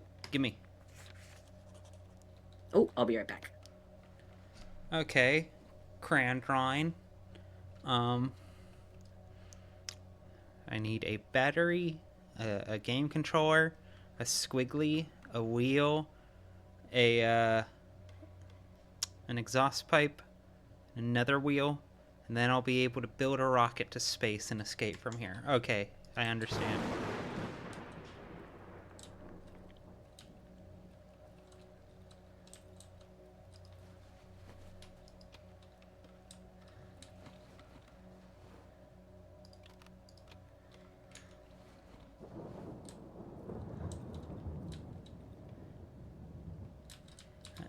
Rockets are always friends.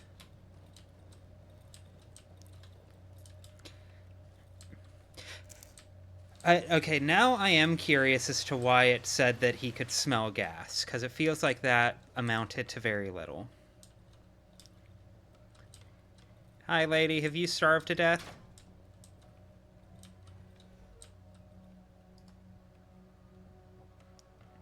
Oh! Oops, I didn't hear you come in. The boy's eyes are wandering around the room. I found the wiggly metal thing yesterday. It was lying there in the grass. I don't like grass. It's so slippery and it tickles your feet. Rather than grass, I would prefer these metal wigglies. Yes. The metal antennas on his wiry hat suddenly start vibrating. Do you have any metal wigglies? Well, I'm just happy to have someone new to talk to. Um, he and his 12 various wristwatches seem like they're doing great.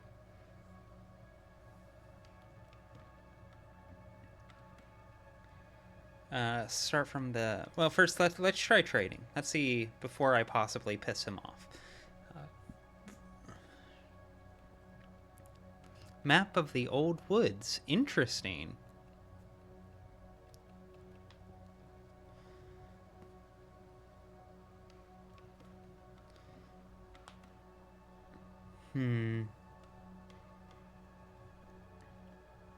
Yeah, it doesn't have a whole lot, but this map is quite enticing.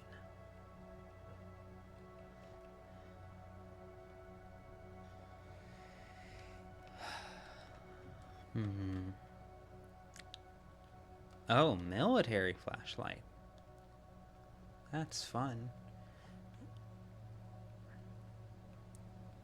Well, this is the only thing I'm curious about, and I don't have the stuff to trade for it at the moment. I will be able to soon, but not yet. So, unless I piss him off forever right now by showing him something that really upsets him, you won't be able to make it home via this road. You should build a rocket. You're right, dude. I should build a rocket. Tell me, how do I build a rocket? These are blueprints for my space rocket. Almost ready. I broke down a whole tractor to build it, but I'm missing several parts. Several very important parts. For example, a shiny little mirror in this rectangular box with wires and... Oh, I had the rear view mirror and I fucking... Where did I put it? I dropped it somewhere. I dropped it somewhere near the wolf's place. Because I didn't have space for it. We'll figure it out. Cool. Yeah, crate near the silo thing, that sounds about right. I know the general area of where it's at.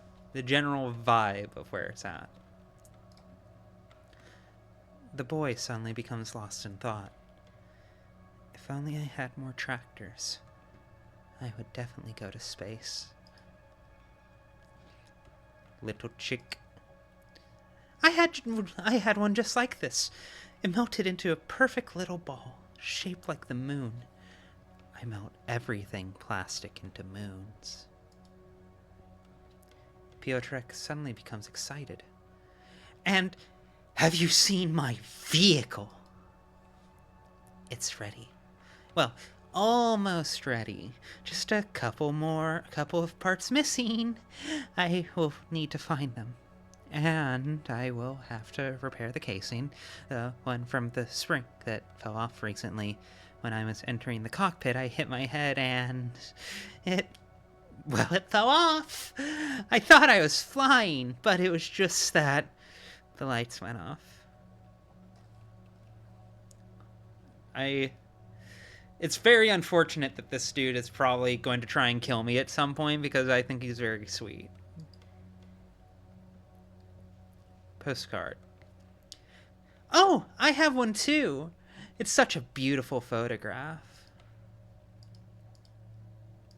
Gossip. I like to watch the stars at night. Sometimes you can see these bright blinking spots. Those are spaceships and rockets. Obviously. The sky is awfully boring during the day. No stars, no ships, no rockets, nothing. Only these white smoke trails. I saw one yesterday. Over there, far above the treetops. Dad used to say they were planes. But such long planes. It would be crazy to fly them. Can I gossip with him again? I haven't slept a wink today. The whole night I thought about that large metal cover from the tractor. It's such a beautiful cover. Ideal cover about that. No doubts about that. I mean... Wait. Huh? Is this the old lady we were supposed to rob? No. The game has been quite clear this is a man or a young boy. Although maybe it is. Yeah, I just got back. She's so cute. This is just a guy. Yeah, no. I mean, almost. Because I would need to bend it with a screwdriver and it will shield me. From the space dust, that is. Space dust. Space dust is everywhere. Bro was just fucking the space orb from Portal 2.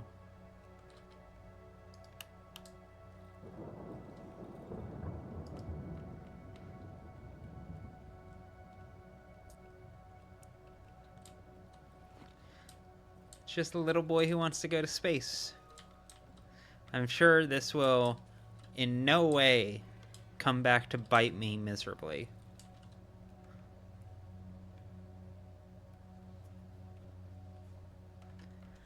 I kind of hope that Space Boy that Space Boy's okay. Wait, what would be the chat for Gunpla, Clark? Would that be Gripla? Well, most people have been posting like their dolls and doll customization in either Bayonetta posting, which is the selfie channel, or in Artist Alley if they're doing Yeah. like specifically like customization. So Yeah. either one of those is fine. We're I not super strict about it. yeah, I'd say vibes check it basically. Like any like if I were making like a Gundam, you know, or something like that, I would probably post that in the anime chat personally, but I don't think the selfie chat is wrong or whatever. Entirely your choice. There's no real wrong answer. Such is the case whenever rules begin to blur along the edges. Okay. So if you're not the old lady, at least I don't think you're the old lady.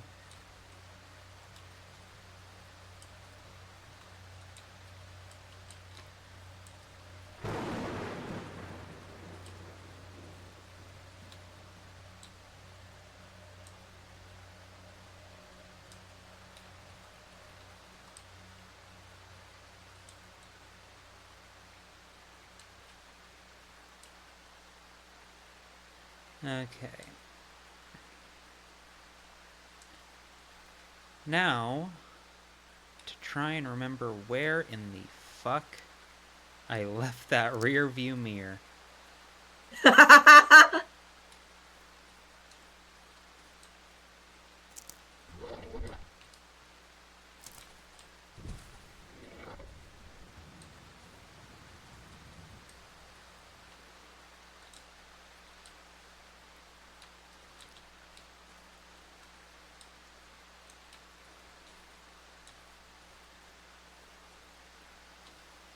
I don't think.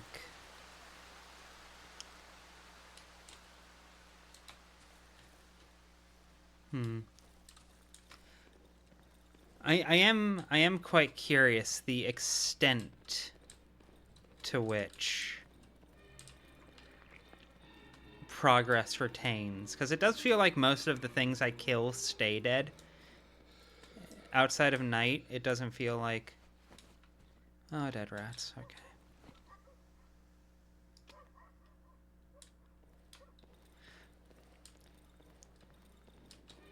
Yeah, I definitely felt like it was on the outside too. I just went with this one first because it was the box I remembered.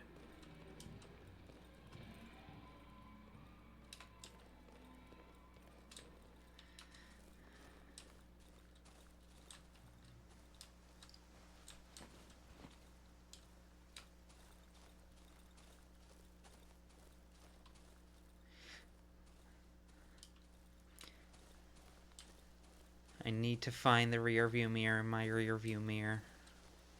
You're so right, Cammy. I fucked up. We got a tip from chat that that I was pretty sure it was on the outside. Oh, hello. Hello, Fox. Hello. How goes it? Good. Yourself? Pretty decently. I'm trapped in a Polish forest. Oh, it's like a usual Monday. Yeah, like a usual Monday for me, but you know, it's an endeavor. I found a rear view mirror I needed in order to build a spaceship, and Oh fuck yeah! well, I mean, dropped it. You gotta be able to see what's in like behind you with your spaceship when you're pulling out of the parking lot. So you understand the vital integrity of it, but I may have dropped it somewhere that I can't recall because my inventory was full and I didn't have any immediate apparent use, so I fucking threw it away, and this is my life now. And then it's just like, oh fuck, I actually needed that shit. And now I have it is the nightmare of every like RPG you play where you pick up junk and you go to like a shop and you're like, okay, can I sell all this and know it's not going to come back to bite me, or am I going to sell all this and then I get like a quest that's like, hey, I need like 5 of exactly what you sold. Legit. Fuck. In a lot of ways, thus far, this game has been, like, ludically speaking, my worst fucking nightmare in terms of, like, the ways that... Because for the most part, I've trained that impulse out of me. The way I approach most games is, if it was easy to get, it will probably be easy to get again. Because that's usually the case. Yeah. You know? You can afford... Or it'll give you, like, a specific, like, this is okay to sell. Exactly. Like, I actually do appreciate when a game just directly says, sell this at a shop. And Yeah. I go, okay. Okay, yay.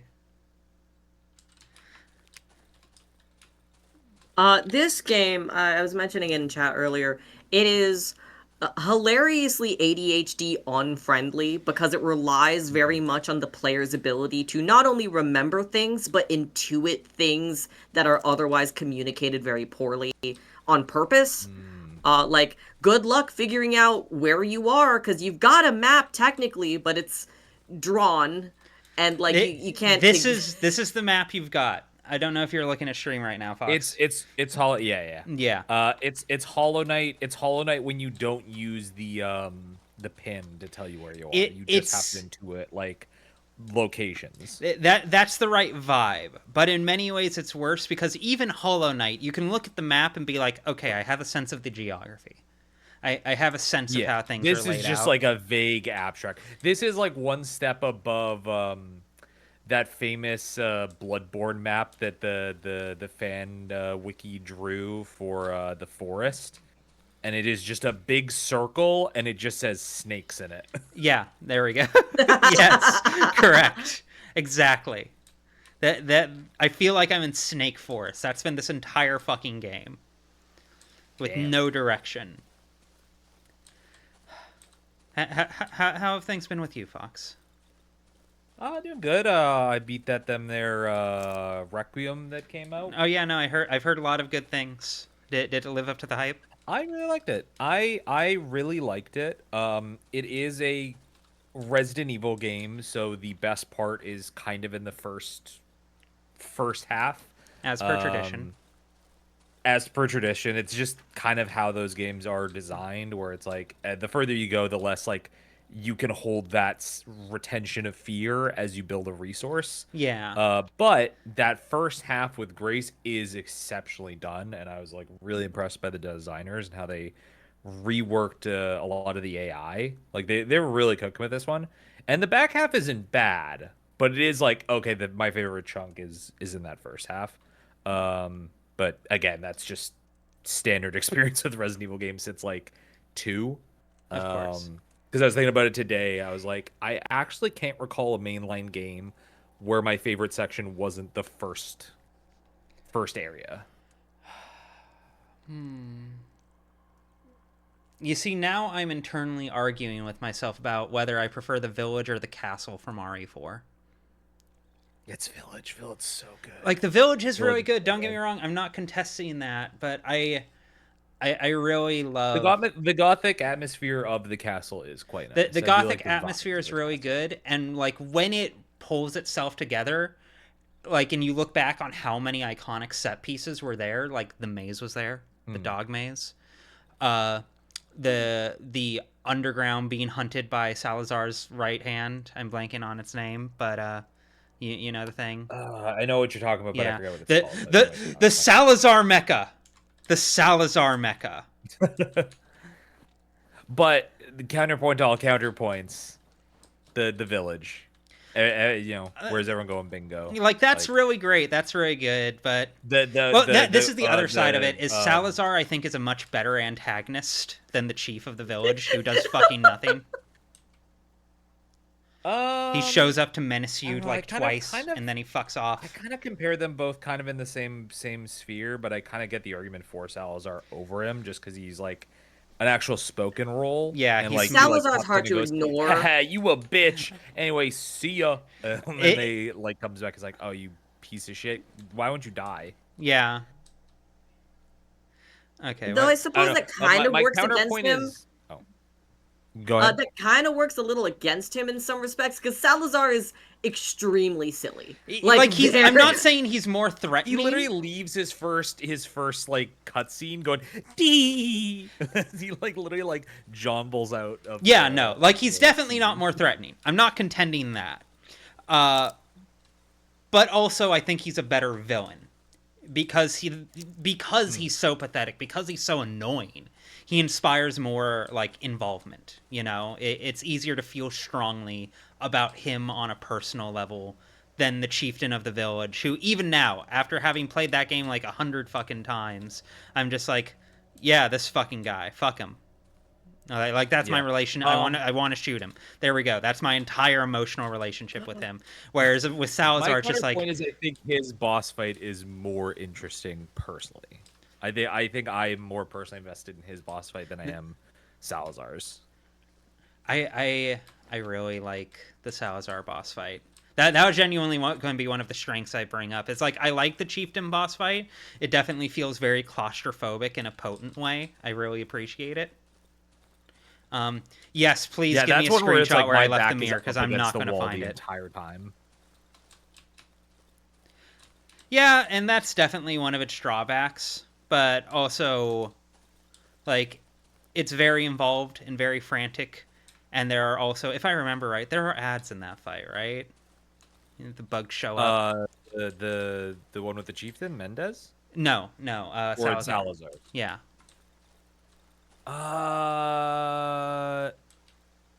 Yes. Yeah, because he has the little bottom part, and that's like if you run out of resources. Let me out. Thank you.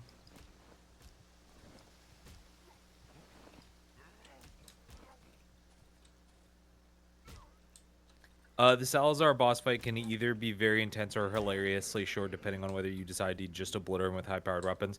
That's kind of the inherent issue with a lot of Resident Evil bosses. Is like, okay, how much have you been like stockpiling your like OP weapons? Because the final boss in Requiem was like a fucking joke to me because I was intentionally not using certain weapons until the very end. It's been the general cadence of basically every post RE2, if we're honest, Resident Evil game. Oh yeah. Where it always starts very, very like thriller, very horror focused, and becomes more action movie as we go. Also, give me one moment. I'm going to look at this screenshot I got tagged with because my memory is gone. I literally walked by it too. That's the worst part. Fuck. Thank you. Thank you, Lily. Holy shit. I'm so mad. I've got that goldfish memory going. Do I have time to reach it? I don't think I do. I mean, so far there doesn't seem to be too much consequence to time in this game. Yeah. I may have just shot us in the toenail for that, but oh well, never mind. Get me out of here. Never mind. I'll do it tomorrow. I'll do it tomorrow. It's fine. Don't worry about it. No, get away. I'm not dealing with you.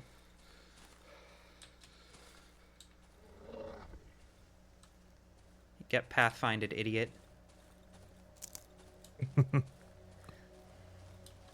I'm really excited to get around to Requiem.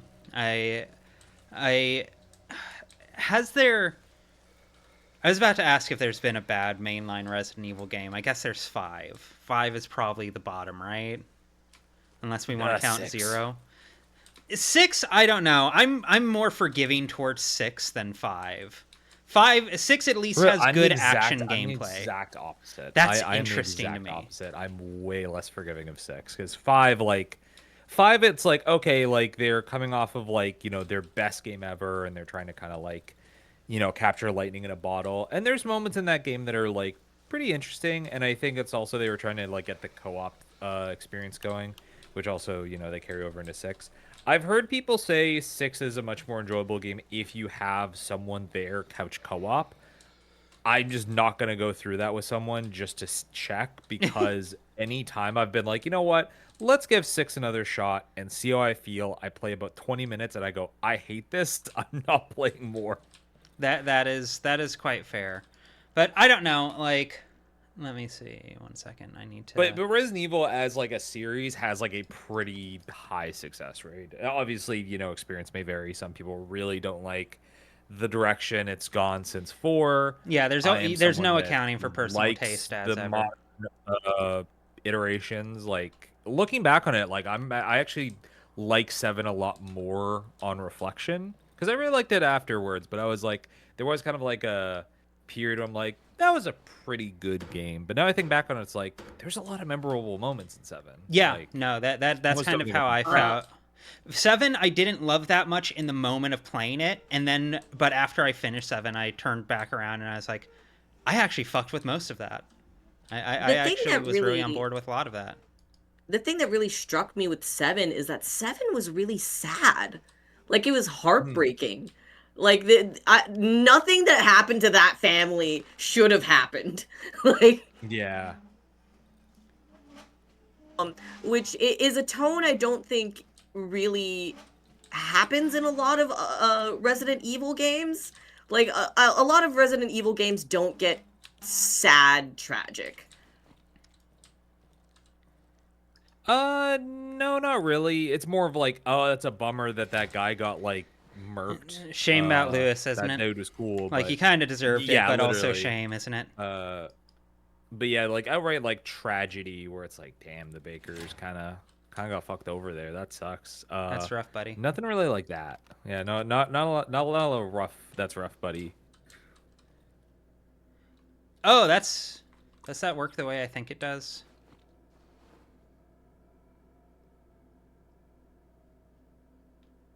It does. I see that using fuel, but I'm happy I have that. Okay. Now to sit here for the next 9 hours, just like normal sleep.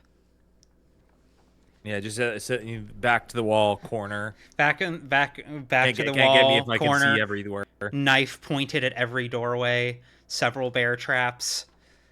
As you do, Hashtag just American things. Odd question. Are you someone that are you two people that sleep facing the door or away from the door? I genuinely don't even like consider it. It doesn't even enter the equation, if I'm honest.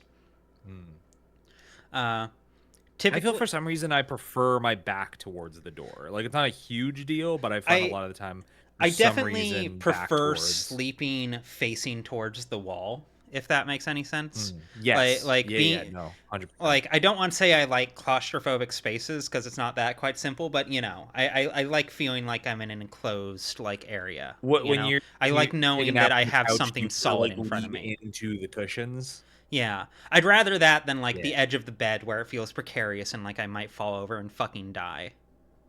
The direction I'm facing matters less to me than whether or not the door is closed or open. Yes, I am very much a closed door. Has to be closed. Correct opinion. Yeah, no, door has to be closed. I have to be in a very high trust environment to do anything else.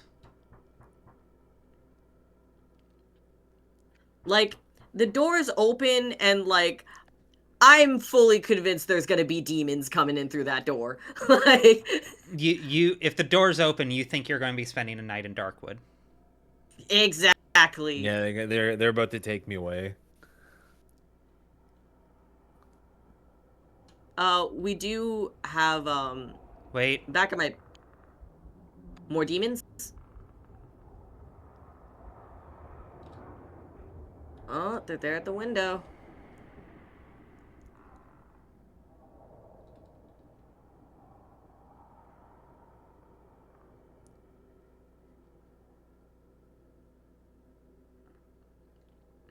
Fuck off. Okay. I listened to you. Fuck off with the question mark. It's the magic go away spell. That is how I respond anytime something spooked me in playing Requiem. Ooh. It's like, oh, fuck off. Ah!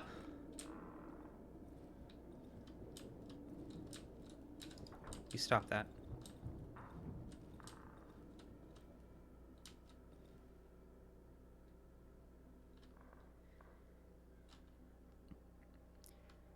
Anything want to go batshit before this night ends? Anything at all?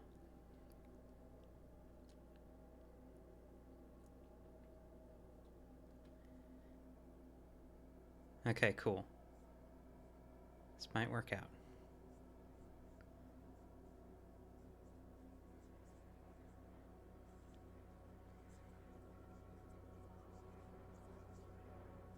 Easy game.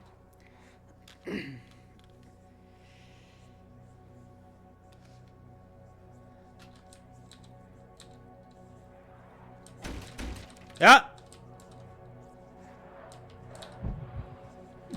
Fuck me, dude.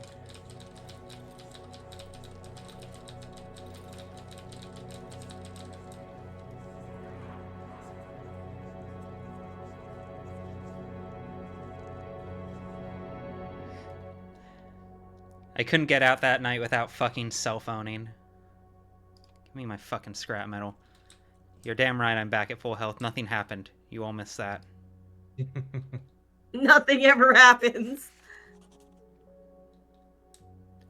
I shouldn't have dismantled that. That was dumb of me. Barricaded. Barricaded.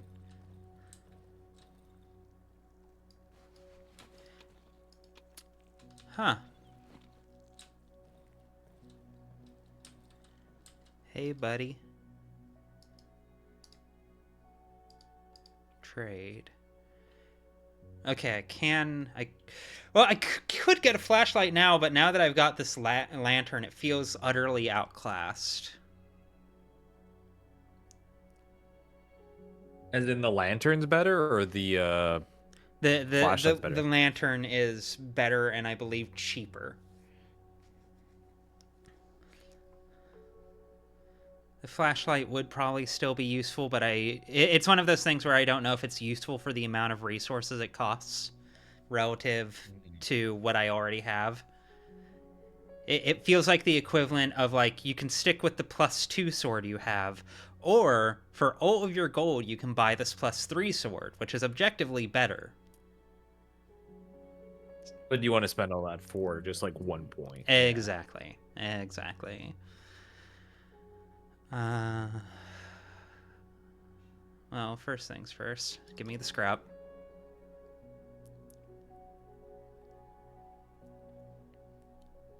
How am I on gasoline?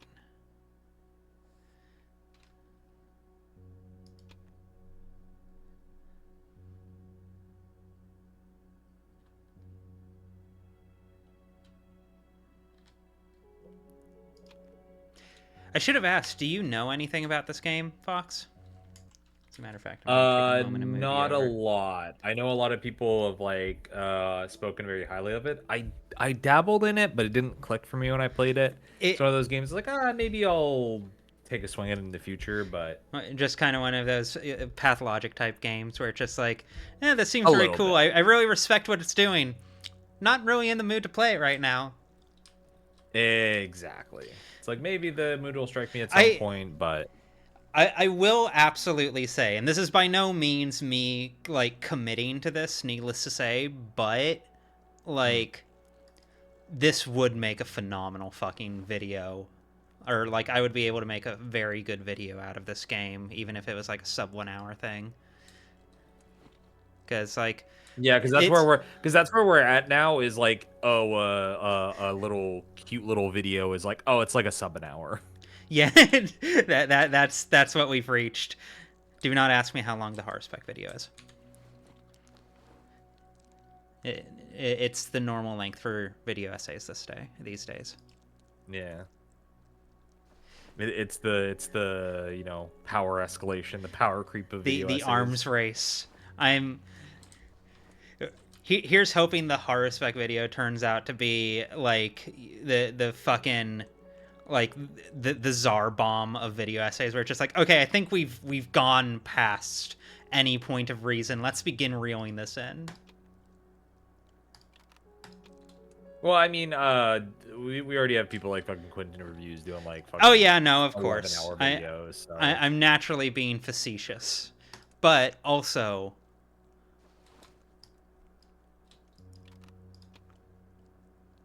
we can make beautiful things happen in this world. this is true. Clear you out. I will cut you down. I could, in fact, use a little more gasoline, I think.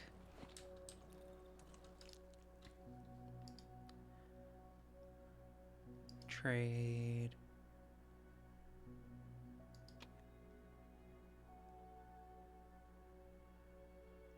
Anything else?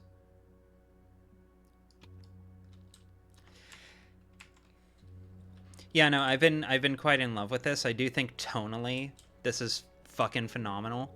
My only critique is I'm still waiting for, you know, the substance, shall we say. Yeah, it does feel You, like a you're game waiting for that the you got your potatoes, but you're like, I need to see where the meat is. They are immaculately cooked potatoes. They're so well cooked that if this is the entire meal, I will be happy. But also, you know, I'm still waiting. I imagine it's the feel of like playing like uh one of the Fear and Hunger games. And Yeah. like, you know, on first blush, it's like, oh, this is really interesting. And like the mechanics and like how the levels work. Yeah, that's like pretty cool, but like where's this all going? Yeah. Like what's the like end point of all this? Who versus? Who am I playing this game versus? this does feel like Yourself. the kind of Exactly. game that requires a lot of build up, like a lot of preparation, and it takes so long to get through this game. Even getting like some supplies might take 2 trips, and that's a whole day. Yeah. No, that has been kind of my experience thus far. Is a lot of whole days spent to do like one supply run. Which, you know, fair, reasonable, especially since I don't think that's the biggest dividing line, because I can see why people would compare this to Pathologic. You know, it does kind of have that same day by day structure, but aside from the fact that this is much more generous with time, by as proven by the fact that the timer isn't going right now, I also, how do I want to put this? It's not I quite don't- scratching those same itches as Pathologic. Time feels less finite. Where, like, in Pathologic, every hour, you are told from the word go, you have 12 days. Make them count. You will not get more. And every day at the start of every single day, the game is just like, hey, you have this many days left. Good luck. Make each hour count. And that turns every move you make into a bit of a strategy, you know, a bit of a cost analysis, shall we say. Whereas I'm on day 9 of this right now. I have to assume there's a limit to how many days I get. I can't imagine this game would let me hit like day 100 without any kind of punishment. But also, as of this moment, I don't know what the punishment could be. You know? Like, I don't know where it's lurking, when it will hit, how it will hit, why it will hit, other than maybe just the game progressively scaling, you know, upwards and becoming a bit harder. But also, it monsters, seems... like stronger monsters keep coming in. Exactly. But also, the monsters seem very tethered to the area I'm in, more than, like, how many days have passed. So, yeah. Yeah. And it does dampen the sense of urgency just a touch. No, yeah. Can't drag and drop. Where's the drop. persona like 12 days until?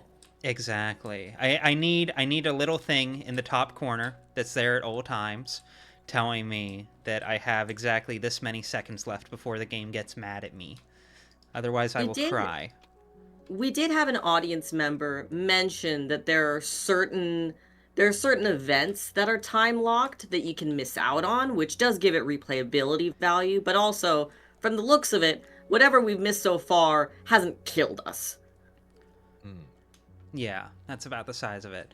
Like, I have no doubt I'm missing out on quite a bit. Maybe I'm even missing out on the entire fucking story. But, them's the breaks. And I do feel like I'm making relatively good use of each of my days, not flawless use, but... Lily, you think the lack of urgency helps the game?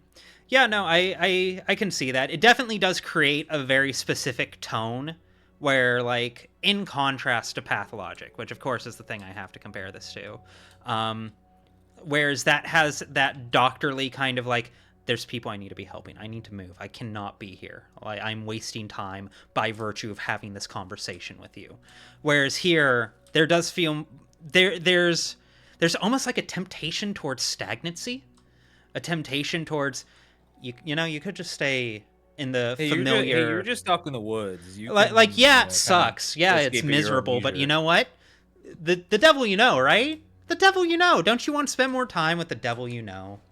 Isn't that better than going out into those big scary woods and trying to, better your circumstances or improve your situation or anything like that? Don't you just want to quietly suffer in here? That's safer, right? Yeah. And I do appreciate the fact that this game could nail that kind of horror, that tone, is very compelling. I will absolutely say that. Like, this does definitely scratch a different itch from Pathologic, despite all of the people I saw making comparisons. But it also makes sense to me why Ice Pick Lodge would look at this game and be like, yeah, we could knock this out. Yeah. I'm hitting the exact emotion it's going for. Cool. I will update my certificate of media literacy with my latest W. We just put a sticker on it like it's SpongeBob's star chart. Exactly. You understand. Speaking of media literacy, because I kind of somewhat mentioned it a little bit ago, are you excited for another decade of Persona 4 discourse? I think I'm ready for a gun. I'm so tired, dog. What pisses me off about Persona 4 discourse is, like, me, I'm a consummate Persona hater, and I hate the Persona 4 hater arguments overwhelmingly. Not universally, but overwhelmingly. It's all people that are like, that don't get it. It's like, there's things to like not like about that. Yeah, kind of in the wrong direction there, buddy. I hear so many people talk about how conservative it is, how much it wants to keep people in place and all of these kinds of things, and I'm just like, yeah, I guess if you really want to run it through that lens, if you're really dedicated to running it through that lens, it's the most bad faith reading. In the same way, I guess, that Persona 3 wants to insist that nothing means anything because death is inevitable. I guess. I sometimes feel like Persona 4 discourse, especially when it comes to like LGBT specific discourse. Yeah. I feel it's one of those things that I can't think of an example right now off the top of my head of another version of this, but it's that oh, you are so woke that you're almost like you're almost like horseshoe theoring into being homophobic about things. For me, it's one of those in a weird things, way. For me, it's one of those things where it's like, it just feels like a revealing how much you don't understand where gaming was. Oh right, my fucking generator. Thank you, chat. Fuck. I think about, because obviously one of the big things people point at is Naoto and Kanji and their portrayal being homophobic or transphobic, and if that's someone's read on it, I'm not going to necessarily tell them they're wrong. There's definitely some amount of that, but I get where their brain's at. But also, first and foremost, before I even get to the substance of what's happening there, like the actual ideas and themes and emotions underpinning like those characters and what their stories are and what they're about. Even before getting to all of that, show of hands, who remembers what queer representation was like in games in 2008? Like I was about to Yeah. say, I do. It was put out bad. this was put out in an era in which the F slur was not considered a slur, but was considered funny. This was put out at a point in time when, like, 4 years earlier, I believe. What, or was it? Was Grand Theft Auto San Andreas 2004 or 2006? It was 2004. It was released the same month as Halo 2. Yeah. Yeah. Which, was a bit before Persona 4, but also not that long before. It's the same console, And San Andreas has a mission where one of your friends asks you to hunt his gay prison lover and murder him for the crime of having had consensual sex with him. And the entire gimmick during the period where you're chasing him down is he talks with, that gay lisp. And you loved it, honey. That kind of thing. And then you murder that dude in cold blood while making fun of him for being gay. And that was the best-selling game of 2004 other than Halo 2. And it's just like, that was queer representation in gaming at the time of that shit's release. Have we blown past that? Absolutely. I think the counterpoint to that point is that you get to Persona 5, which is much further away. Yeah, and you probably have some of the It's worst somehow worse. gay representation. Somehow it's actually I worse. fucked up. So it's like I can understand kind of Yeah, people Persona 5 being I less find forgiving of utterly Persona 4. indefensible. I have Retroactively, no patience for what Persona 5 was doing there. It is utterly inexcusable. Persona 4 I see much closer to like Rent. Yeah. I in the same way that what a weird comparison, but I know exactly what you're getting. Yeah, no, you understand. I think it's very spirit was comparable to there. Rent, where it's like, I would never tell anyone in the modern era. Thank God, holy shit. I would never tell anyone in the modern era that, Rent. That's great queer representation. You should go watch it. It's a modern classic. I know. Some people will. I will not be one of those people. But like anyone who tries to like tear Rent down for being a uniquely homophobic work of art, a uniquely queerphobic work of art, and doesn't acknowledge its place within like queer theater history is telling half the story. They're not seeing the full context and culture. And I don't even like Rent. Yes, they are re-releasing Persona 4. Persona 4. It's, what's the remake Probably my biggest called? gripe is that it's called what it's called. Yeah, no, the easy titling is Rewind because yeah, and everyone thought it was going to be Rewind Rewind because that's a good obvious name. But it's what is it? Persona 4 Revival. Terrible. Genuinely would have been a better name for Persona 3's remake. Actually, yeah. I mean, Reload also works because gun, but yeah, it actually doesn't because those guns don't need to be loaded. It's a terrible fucking subtitle. I fucking hate it. It pisses me off so much. That churro cake sounds delicious, Skide.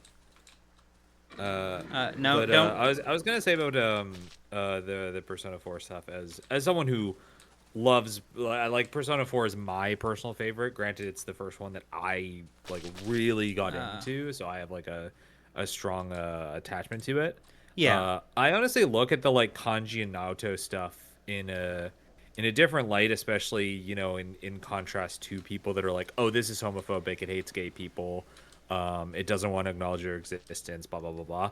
I look at like Kanji's arc and is like, oh, now that we're in an era where gay representation is improving by the day, Like, Yeah. it's the there's still leaps and bounds that can still be made, but we are far far better than we were in 2004, Yeah, 2005. exactly. Yeah. But so Rent. I look at Kanji's arc as it's like, oh, for what it is, I think it's also expressing a very And good narrative that I think honestly doesn't Like, get touched on as much as queer media, which is someone dealing with that feeling of like, I'm straight, but I have these like interests that are considered feminine and dealing with that dissonance. and like likewise, like I remember around the period that game got released, and like, yeah, no, Kanji is bi, and I don't think the game necessarily talks him out of that by any means. Like, I think He's definitely curious. yeah. like his entire arc is about the fact that he needs to interrogate his fear of being himself. Yeah. Hmm. And like it's hard, it's very hard, and I acknowledge this is in a lot of ways bias on my part, but also like fucking like Kanji is the character who made me come out as bi. Like, he's the one who gave me the confidence to begin exploring and like interrogating that. Like, he was the first step on my queer journey, you know.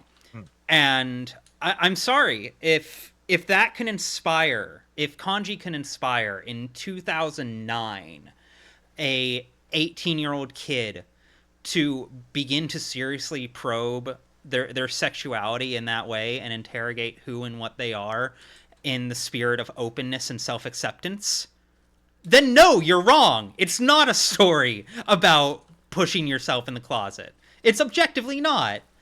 I mean, If it were, then it wouldn't have had that effect on so many people, because I know it did. yeah, that's kind of what I was gonna get at, is like it's a little bit how I feel about the Danish Girl, where it's like, okay, not the representation that I would have written. However, undeniably, there have been tons of people who engaged with that media and came out from it better people. Like, oh, I understand this now. I have Yeah, a frame like, of reference that isn't hostile. like I do not like the Danish Girl, but also simultaneous to that, like I've talked to like various trans people who do like political and activist work, and they have told me very consistently, especially back when that was like more in the zeitgeist, when that was more consistently talked about, like that they would be talking to people about trans issues and they would just not get it until the point they were just like, it's like the Danish Girl, at which point, oh my god, can I do anything for you? Can I do anything for you? Can I help you, please? Because like there's absolutely something to be said about the fact that they took the story of a trans woman and filtered it through a cisgendered lens and fixated on cisgender feelings. But also, yeah, I think we need some amount of art of that. I don't like saying that, but like, to win cis people over and make them understand what this is, yeah, we need to have space for that. It's not for me, but it's clearly for someone. Space to bridge that gap, like no, I don't want to say like talk down to their level, but like Yeah, don't talk within your in group. exactly. There has to be like art that like is meant to like pull people in. Now, to counter myself, I will also say, is the story of the first trans woman to undergo bottom surgery necessarily the ideal avenue for that? To take this very iconic trans story and make it into a story about cis feelings? Yeah. But, like, something's gotta. And and in the meantime, while the cis people are reading that, I will content myself with ranked competitive breast growth. like If you know, you know. True. Fox, like it makes a me lot so of- happy that you have no idea what I'm referring to when I say that. Don't look it up. I'm assuming it's just you're doing speed runs of Celeste. Also, you know what? Yes, you are right. Yes, there we go. Nailed it in one. Let me see. Can I do think it's funny that there's just been this like universally accepted, or at least in like my spheres that I've seen, that it's like, oh, top 3 trans games: Celeste, Bloodborne, Fallout New Vegas. Yeah, no, the holy trinity. Like if of those are in course. your top 4 on like backlogged, I'm like, oh, good, congratulations for coming out. Okay, that's specifically for the trans girlies. For the trans guys. Oh yeah, what's the trans masked version? Kingdom Hearts Oh, no, is there, oh, no. first off. Yeah, Kingdom Hearts 2 Oh, yeah. specifically. Kingdom Hearts 2 specifically. Let's see. What's another one? This one might be controversial. I think Omori. I think Omori would count Yeah. as like a very trans mask game. What's another one? Twilight Princess. Can Omori be Hit enter. variable swapped in with Lisa? Yes. Or, like, is that like a Yes. palette swap? It's a spec, depending on which specialization of masculinity you go into.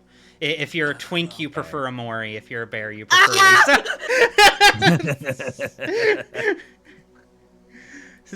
The twink took damage from that. My wife is so fucking mean to me. In my defense, it's very funny. It's funny talking about like trans mask stuff.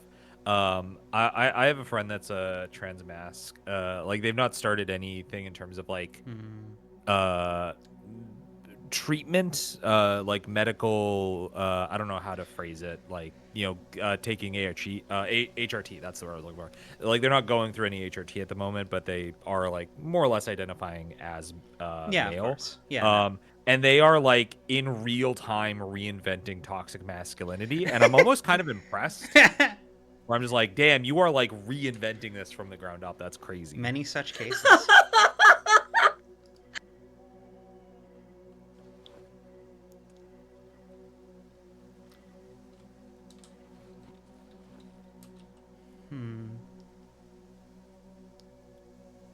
I've been told by my ex that Naruto is for the trans masks. I mean, the women in Naruto are not written well enough to be for the girls. It's definitely not for the girlies. We can say that for free. We can check that off the list right away. That is an anime that hates women. It's weird to say this about shonen, which is like, marketably about being for teenage boys. What is the shonen that is most for the girlies? I mean, the obvious answer. No, it's definitely not One Piece. I love One Piece, but no, absolutely not. No, that's not even with Nico Robin. No. Nico goes a long way, but any chance it had at that got utterly obliterated with oh god, what was her name? Baby 7. Yeah. Oh, I forgot. I think the worst character Oda has ever put to paper. There's a lot of girlies that love One Piece. It's like I have met them, and I'm one of them. I adore One Piece. I will recommend One Piece to everyone. But it is not something that I'm like, this is for the girlies, or this is like the girly pop shonen. Yeah, honestly, weirdly enough, I'm trying to think. Right now, I'm just kind of like thinking on like vibes. The two answers I would give. The easy, obvious answer would be Kill la Kill. True. Although, again, so easy that it feels almost like cheating. The less obvious answer, I would argue Hunter x Hunter. Not because it stars women, because it does not. It has the same woman problem. Yeah, no, I was looking for an answer that's like that feels about it rather than like overtly about women. But it also doesn't actively disdain women. It treats them as equals and peers. At no point does it feel like it's being blatantly misogynist in the way that so many do. And critically, by the time we're getting to the Chimera Antarch, when we're talking about the innate evil of the human heart, yeah, that's the girly shit. Give me that counts. And the fact that it all ends off with protecting a trans girl from her abusive family, that's like for where the anime's at right now. Yeah, there we go. Yes, Kill la Kill is shonen, not Yuri. I'm sorry to let you know, Mech. Someone did nail it though. Actually, Chainsaw Oh Man yeah, is another no. good Actually, Oh no. yeah, Chainsaw Man's for I women. erase all of my answers. Yeah. Genuinely, I was surprised by how much that manga fucking loves women. I was really taken yeah. aback. It Loves and loves fears. women. It Loves also and like, fears. but it also understands a lot of complexity in women. Like it doesn't infantilize girls, and there are definitely a lot of women in that series that have a lot of things wrong with them. Um, but also, but I think also like it was easy to I be need to watch wary of it getting Symphobeer. into it because it is extremely horny. Like, Of course. but it Hello, turns out Maisel. it's kind of Maisel. feminist and it's horny. Like, Okay, hold on. We've got a bit of dialogue here. Advanced information display. Wow, this will fit perfectly in my rocket. Have you seen it? Have you seen my rocket? It's almost as pretty as Gagarin's. It's almost as pretty as Gagarin's. Well, almost. I just need to find some parts and it will be completely ready. Would you bring them to me? The other parts. I would then fly to space, into the moon, into Mars and Jupiter, into the sun. I mean, I would land at night. The boy suddenly looks into my eyes. Look for old tractors. You'll find the missing pieces for my rocket in them. Okay. About what I knew. But glad that we were able to make some progress. Trade. Okay, I'm sorry. You were saying? Oh no, all good. I was two that came to mind as we were like having the conversation of if I had to recommend the girlies like a shonen type thing, and I think it would land is honestly this one I'm kind of curious what you two would think. Soul Eater. Soul Eater. I love Soul Eater. oh, Soul Eater Eater's is one of my great. all-time like pet favorites. Like if that got Because Soul Eater, a new Soul Eater series, has I'd be some all like in. has some horny for sure. Yeah. But I think it also just has this like vibe to it that I think is like I don't know, it's just like cool across the board. It's not even like, oh, men being men punching shit. It's like, no, it's the people, thing like, is having like a cool aesthetic. it can absolutely have some like gross like men and all of that in it, but the women are also allowed to be weird and gross. That's what does it for me. Yeah. Like I'm not averse to there being weird like freaks and perverts in anime, but if you're going to do that, it has to cut both ways because otherwise I just see the author jerking off over their own work, you know? Like And it's funny you say that because the other example, I feel it's almost cheating because it is such a universal appeal, but I think it covers that base really good is Full Metal Alchemist. oh yeah, no. Well, written by yeah, women. Well, written by a woman also overtly was like, I love drawing like muscly, big, beefy guys, Mhm. and I also like drawing very pretty women. And they've like expressly said, I was like, I like drawing both because you need to have both of those. I think she even said something like, I like a man who looks like they're well fed. Yes. Yeah, no, I remember that quote. The ever-present correct answer to, hey, I want to get into anime, but don't know anything about this. What do you recommend? Dorohedoro is another that loves women. Holy shit! Holy shit! That's a good answer. Oh my! Yeah. Season 2. Did you hear about that? What happened? Season 2 like got like properly announced like with a poster and shit. Oh yeah. No, I did know it was like a second one was coming. I thought like something like happened.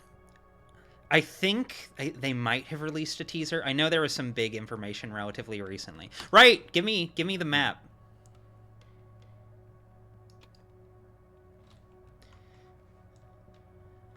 Okay.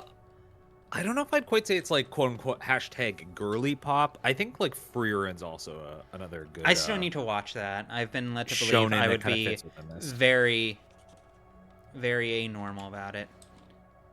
That will be useful in the future. Not at all what I thought it was going to be, but yeah, I'll take that. Frieden's not my favorite. I don't think it's bad. It does seem to kind of like be unable to decide whether or not it wants to be like a shonen or if it wants to be a very contemplative like josei anime. Like it can't A really decide little on its bit. own A little identity. bit. Especially like starting season 2 and it's like kind of like okay, like we're kind of back to like what we were doing at the start of season 1 where it's very like contemplative about like the nature of relationships and time and like, you know, cherishing the time you have with people when you have them around type thing. And then like, you know, back end of season 1 is when we get like basically a tournament arc type situation. And it's really good, but then you kind of wheel back to the start, back to that old emotion at the start of season 1 or start of season 2 again, and you're kind of like, okay, but I thought we were kind of like angling somewhere at the end of last season. So where are we going with this? What's the end I game will here? also agree to Compter in chat. I do think that the demon allegory it suffers a little bit from the how did Lindsay Ellis coin it? Where like sometimes certain like oppression allegories fumble the bag by making the oppressed ontologically evil. Like I just always Hmm. call it the bright problem. uh Hello, Bear Trap. I see you this time. Yeah, remember Bright? When is Bright 2 happening? I thought you cared about me and wouldn't bring that up again. Ooh, this something bad happened here. Well, honestly, like on like, you know, terrible vibes notes and a similar note, did you hear about the GI Joe movie announcement? Oh god, no. What the fuck? They hired Max Landis No! for it. No! Oh, I'm about to Why? get so racist. Who does he have blackmail on?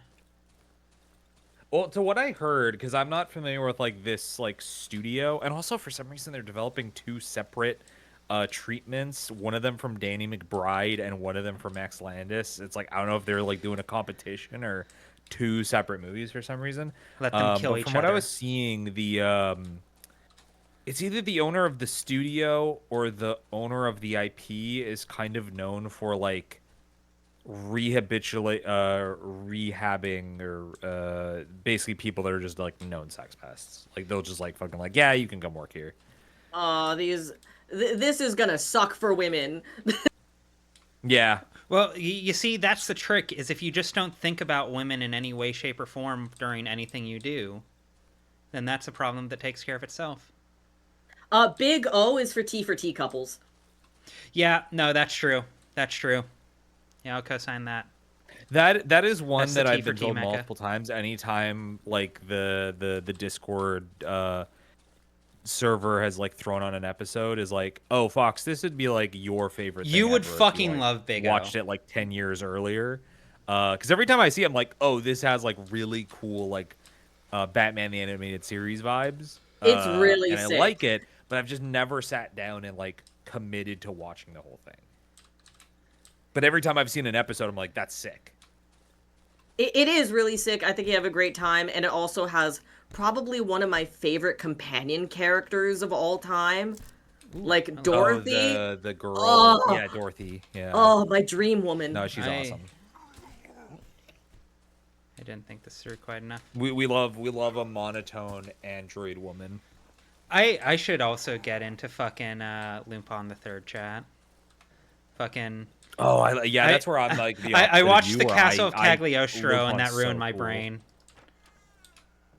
I love Lupin. I did grow up watching back when there were Lupin reruns, like on late night and early morning, like Cartoon Network.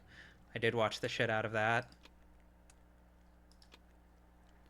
Put you away. Put you away. Whenever I think of like a character that's so gay he's misogynist, I always think of fucking oh god, why am I blanking on his name?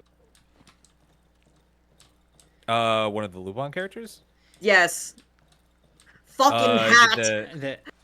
Yeah, oh fuck, now that you say it, now my brain's it's Yeah, not right. Goemon, it's oh my god, it's the one name that I can't remember now that you Jiren, or Jigen. Yeah, that sounds right. Yeah, Jigen is so gay he's misogynist. Like, Yeah. I have no My interest in misogyny is legendary. I have no interest in women. Blam, blam, blam.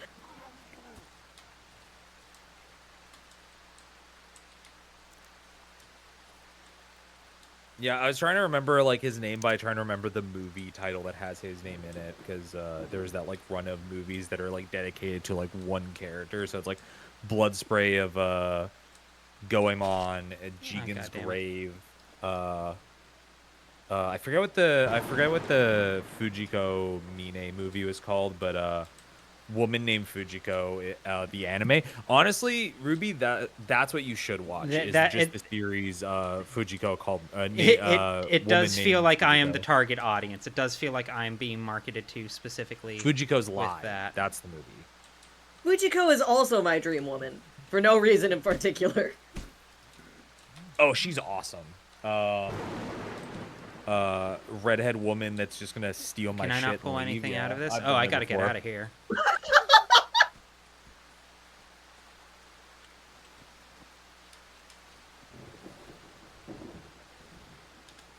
Okay. So the tanks are not tractors. I've learned a lot.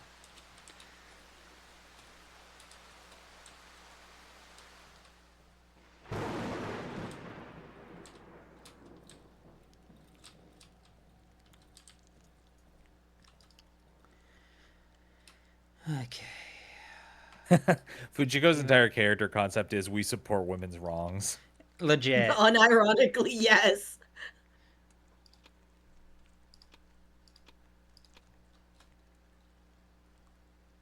Zenigata is my dream chew toy. I love Zenigata. Zenigata is my like A cab and all that, but like he gets a pass because he's funny. He's the original Grungler. Yeah, yeah. Actually, he has such a fun cat and mouse relationship with Lupin, and it's just like they find like really good back and forth with him. One of my favorite episodes is it's in part 4, and I very much like dabble with Lupin, so I'm not like an expert like I've watched every part, because honestly part 2, if I remember correctly, is like 200 episodes. I was like, I'm not watching all those. You're good. But part 4 has an episode Hold where on, it's all I about... want to take a moment to pause and appreciate the fact that the One Piece Die Hard was just like, fuck that. Well,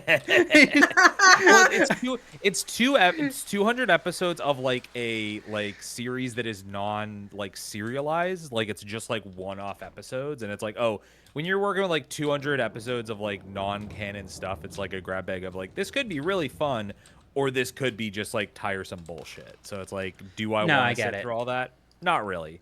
But in part 4, there's an episode where Zenigata has like caught Lupin. Like he's like, I fucking got you, and I got you so hard, I'm going to take you to an island and like a very, very small island, and lock you up in a fucking room and just sit there and monitor you until whatever. Like he's like, I am just gonna sit here and make sure you are caught. And he's just like sitting there and like just like monitoring him, and he's like contacting his his team, being like, oh, do you have eyes on the other crew? And they're like, oh yeah, no, Jigen's just like off doing his thing, like he's not planning anything. Goemon's just like doing his sword shit in the woods somewhere. Fujiko's just off stealing shit, like she's not, doesn't seem to be planning anything. Like I think we just got him. And after he's caught him, Lupin's like getting sick and like tired, like he's like dying in this room, and it becomes this like almost like a contemplation. I was like, is Zenigata only happy? Like, can he only be happy if Lupin's there and he can chase him? And it's like a very fun little like contemplation on their relationship.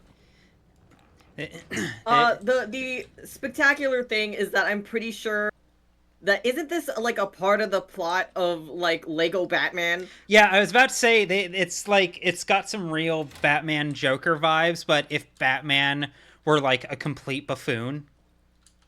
Yeah. But yeah, it's a very fun episode, and it's one of like many in part 4 that I like. Lego Batman is the best Batman movie. Yeah. I wouldn't fight you that hard on it. I do really love the Batman, but I definitely wouldn't fight anyone who says that. Why did I do that? Uh, Lego Batman is like it's a Lego movie, but also it has a very interesting I like how it addresses the loneliness of being Batman, but also it's a Lego movie. It's a There we go. fun little kind of mini meditation on the character of Batman and like how we viewed him over the years. I really Excuse me, you like loved the Lego Batman? Batman. Yeah, it's a good movie. I never saw Unless the you're Batman. thinking I'm talking about the 2003 like cartoon series, which also yes, I also like the Batman. Yeah, I never saw the Robert Pattinson one. I actually think I think you'd vibe with it. I actually think the Oh wait. Pattinson one is pretty good. Some questionable choices with the Penguin. That we don't have. Yeah. We don't no time for that, Goku. But But the Penguin show, I still need to finish it. It's one of those things that I started, really liked it, got distracted, and then I was like, oh, I gotta return to that, and then just didn't. I really like the show that they did for the Penguin, to explain his like rise to power and like the fallout after the Batman. Because I think it's like in terms of like serialized like TV Batman media, it's the most we've ever really gotten of like humanizing the Penguin, other than maybe Oh wait. one Oh, I episode don't in like like the this. Batman animated series. No way I got panicked into the bear trap. I'm so stupid, dude.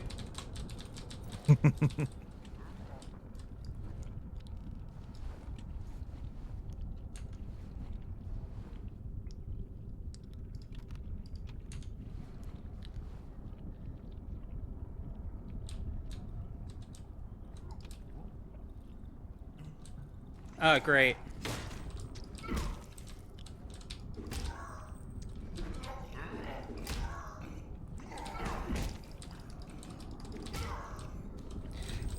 Grand.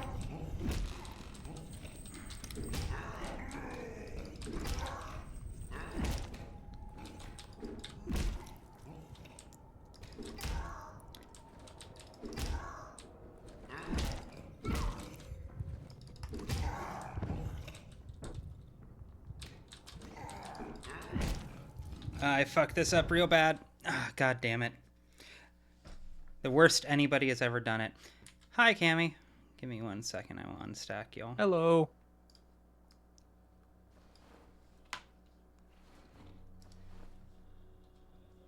I warned you about the bear traps, bro.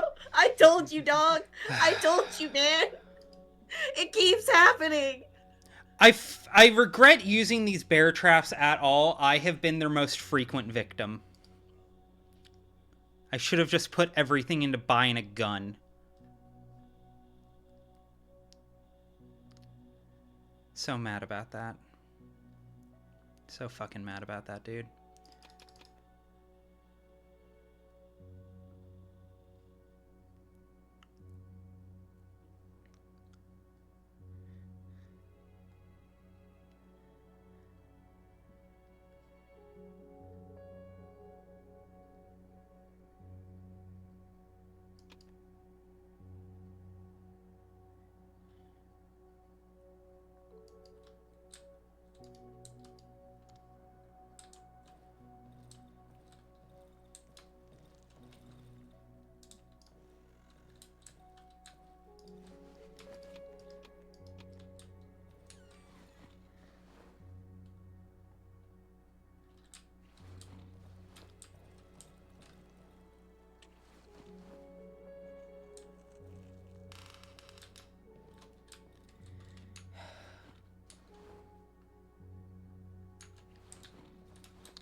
This is completely unrelated to anything, but tangentially related to anime since we were talking about it earlier. But you know what anime I think you would really unironically love, Ruby? What's that? We Are Pretty Cure or Futari wa Pretty Picure. Oh yeah, no, Um, I've only heard good things. I feel like I would love that. Specifically that one because it's very punch fist. Like it's Punch you will fists. see these girls throw hands, and they throw hands like their lives depend on it. Some of the most beautiful fight choreography I think I've ever seen.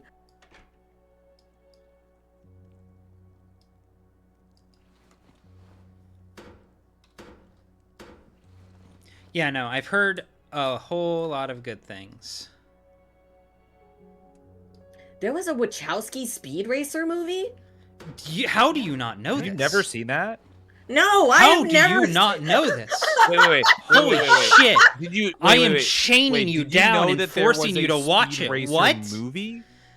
Did you know there was a Speed Racer movie, Clark? No! I didn't How even did you think- not? It's such an important turning point in cinema history, unironically. Because I could understand someone seeing a live action Speed Racer and seeing those clips and going, oh yeah, that's some like live action movie they made in like the 2000s based on anime. But then you hear, oh, the Wachowski sisters did that. And you go, what? Huh? Wait, what? Huh? Why? I am Well, yeah, just they amazed. wanted that bag. The stream's over. They're gonna force me. They're gonna strap me down to a chair, Clockwork Orange style, and make me watch Wachowski Speed Racer. I shouldn't have barricaded that door. That was big dumb of me. Yeah, no, Clark, the only reason I never suggested we watch that is I just assumed you had seen it. Is it like really good? Yeah. Define good. I would argue that it is. Personally, I would argue that it's a phenomenal movie. Personally, I would be in the extreme minority in that opinion. That, it's not even a controversial opinion now. Yeah, it feels like the world has come around on it. It's good in the same way that watching Hot Wheels World races. Yeah. Okay. It's better... what's really interesting about it is, I'll put it this way. I know you've seen The Matrix at the very least. Yeah. Imagine a timeline where after finishing The Matrix, the Wachowski sisters were just like, okay, we've clearly innovated the entirety of special effects in all of Hollywood, if not filmmaking as an art form. Let's reject everything we just did.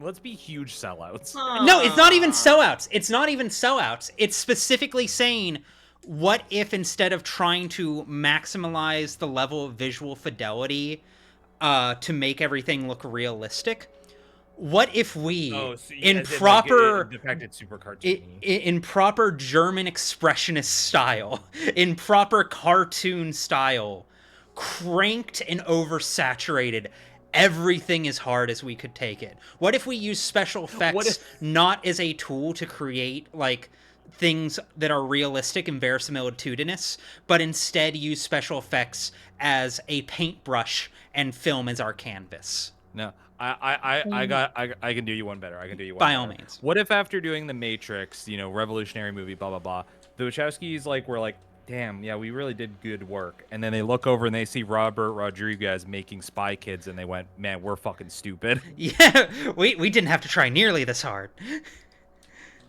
Yeah, we could just I'll do tell it that. to you like this. Yes. With the 2000s, the early 2000s, we were in the series of, things that are ashamed to be. Like, the X-Men movies having no color, putting everybody in black leather. Yes. The whole Marvel one joke thing with everybody riffing on, they're ashamed of making adaptations of stuff. The Wachowskis went and made a proud Speed Racer. They didn't shy away from anything. They didn't try to justify it. They didn't try to make it a big Hollywood realistic movie. And people hated it back then, but I feel like they've really come around on it now because it's just fucking earnest. Yeah. No, the as ever, as is so often the case with the Wachowskis, is their greatest sin is not being ashamed when people want them to be ashamed of the thing they're doing.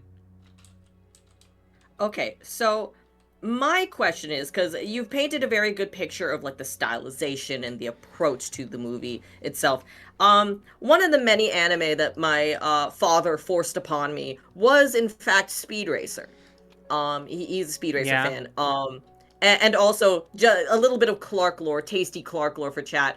My dad's favorite anime is Naruto, and I've seen all of Naruto against my will at least 8 times, all of it including filler.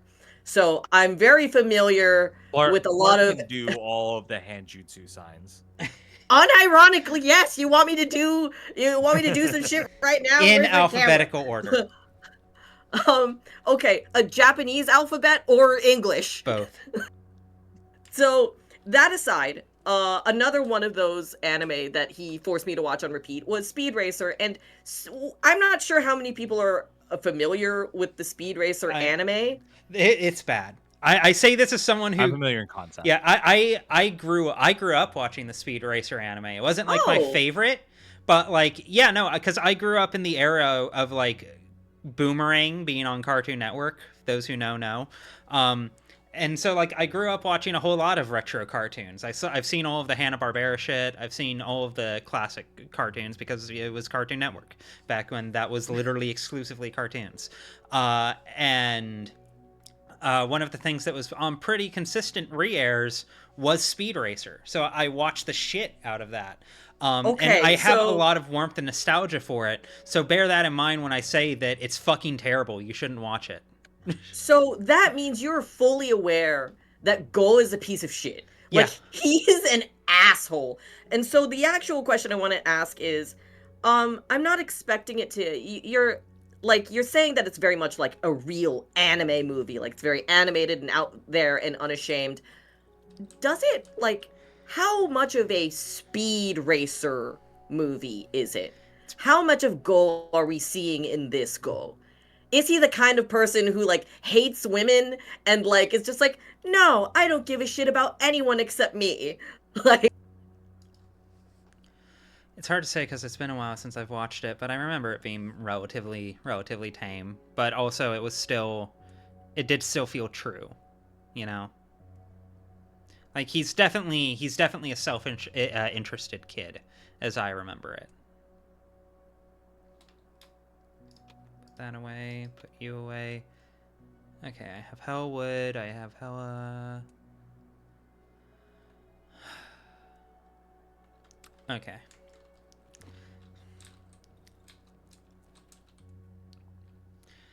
It's so weird to force a kid to watch Speed Racer. It's such a weird thing to do.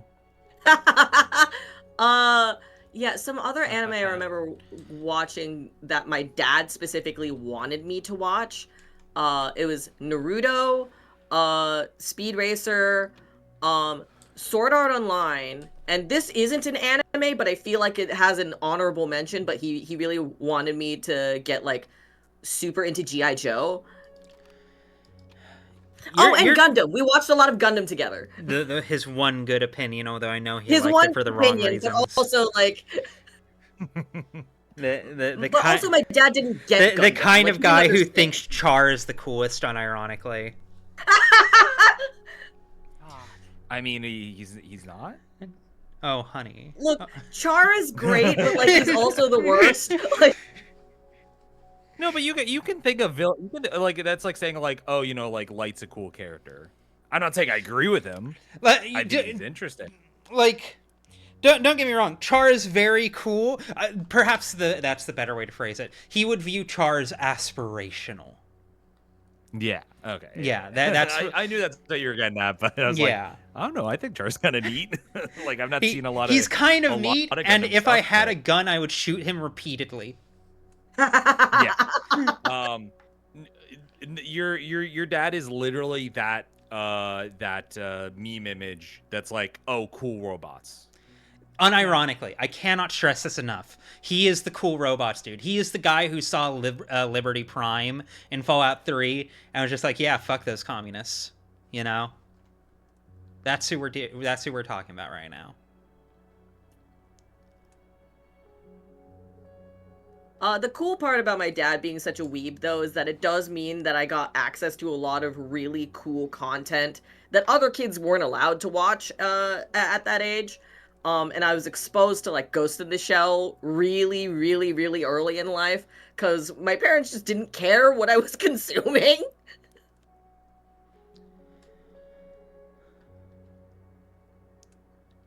Except Resident Evil when I was a kid. They didn't let me touch Resident Evil until I got a little bit older, like middle school, which is weird because they were letting me watch so much worse shit. The shovel does seem almost attemptable. Because I would like a better melee weapon than this dog shit staff. It works on the animals, but it's bad for those fuck asses.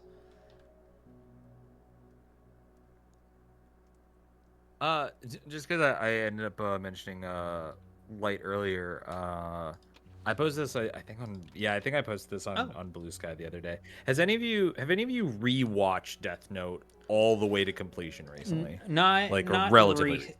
I think the last time I watched it was in, I want to say 2018. I did rewatch it relatively recently, but not super recently.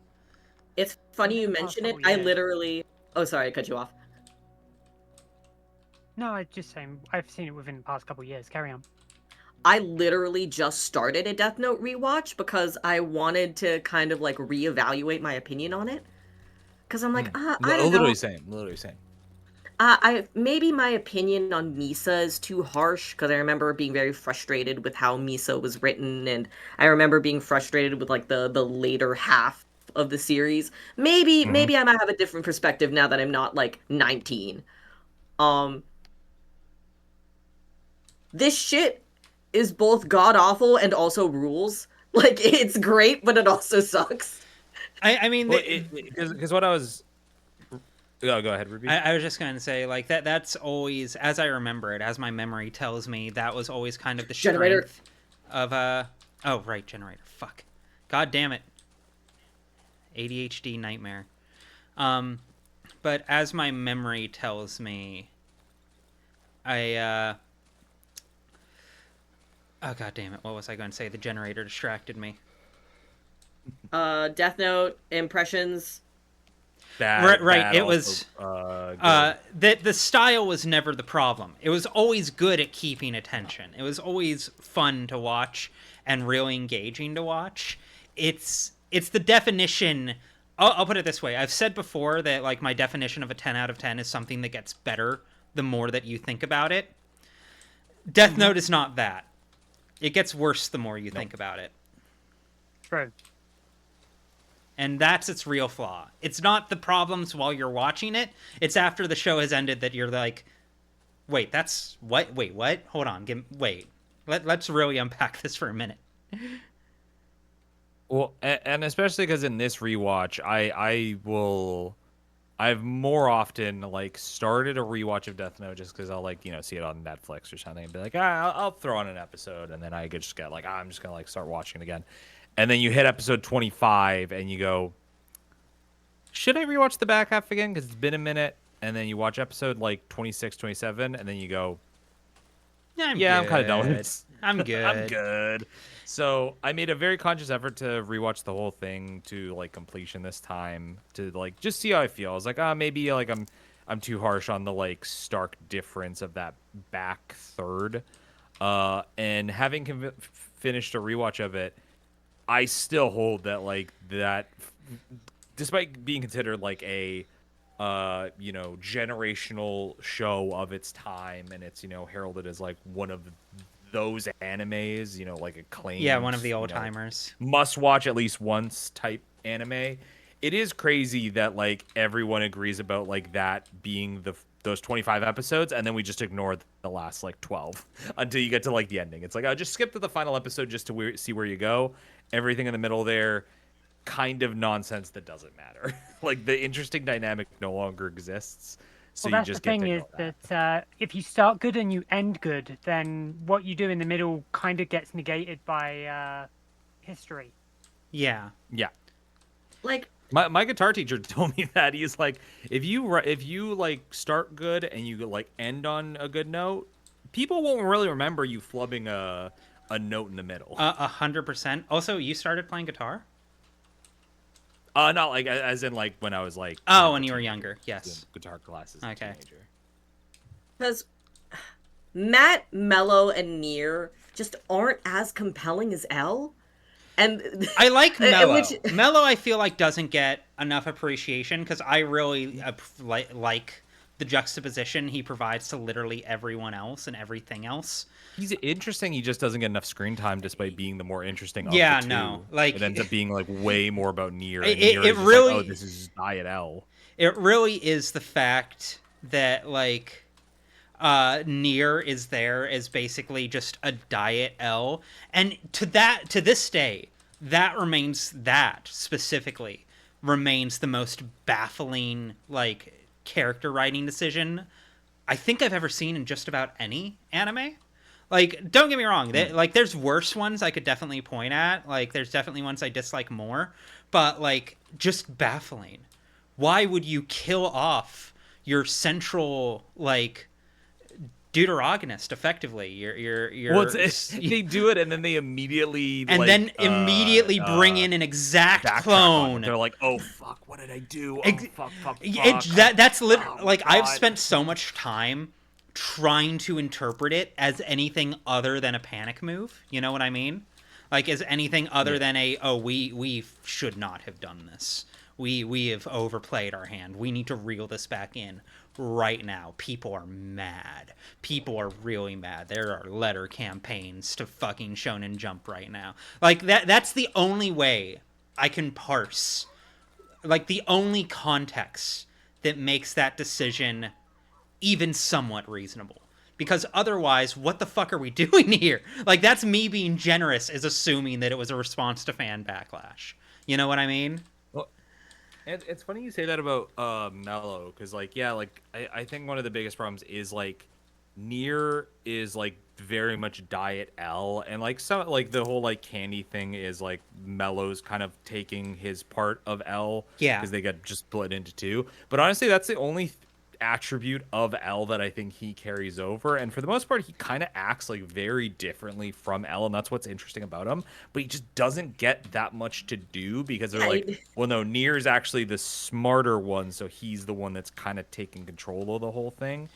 And he has like fucking like writer clairvoyance sometime where I'm like, how the fuck did you come to that conclusion? Like, you're right as a character for coming to that conclusion. You are making leaps to get there. Yeah. I think. like because yes, Mello doesn't get enough time to become more compelling as a replacement for L, so to speak. But also, like, and forgive me for making this kind of bit, but they replaced him with Nier, and you can't even like Nier isn't hot because he's like a fetus. So it's like you also took out a whole bunch of the sex appeal because L was hot. You see, like, this is what I mean when I say that, like, me assuming that them killing L and replacing him with Nier is a response to fan backlash is the generous reading. Because, like, the other readings I could give is, okay, they weren't expecting everyone to ship Light and L, and they decided to try and remedy that as best they could, which means this is motivated by homophobia. Is that what's happening here? I don't want to think so, but, like, literally, why would you do this? Why? Like, don't get me... Killing L, I think, is a great move. Frankly, it could have been a masterstroke. It could have been the moment that made that shit transcendent. Ooh, to have the hero flatly lose in the middle of the series, like, indisputably... potent. I fuck with that. I am on board with that. But to immediately bring in just the same character with a different coat of paint, quite literally. the same character, but a baby. One letter they forward. just made him a baby. And Point out Mello is that, could have been. Oh, go ahead. Go ahead.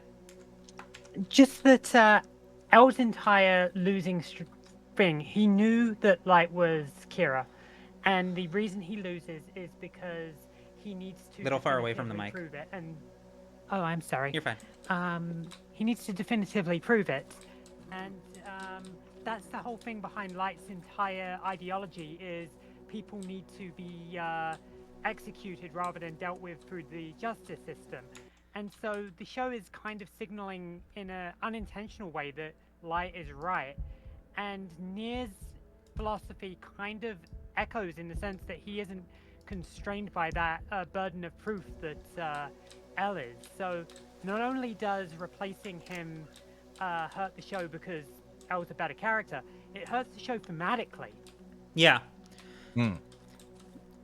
Yeah, no. It turns what was about a story in a lot of ways about like the need of good to be able to work within truth while evil gets to play with truth.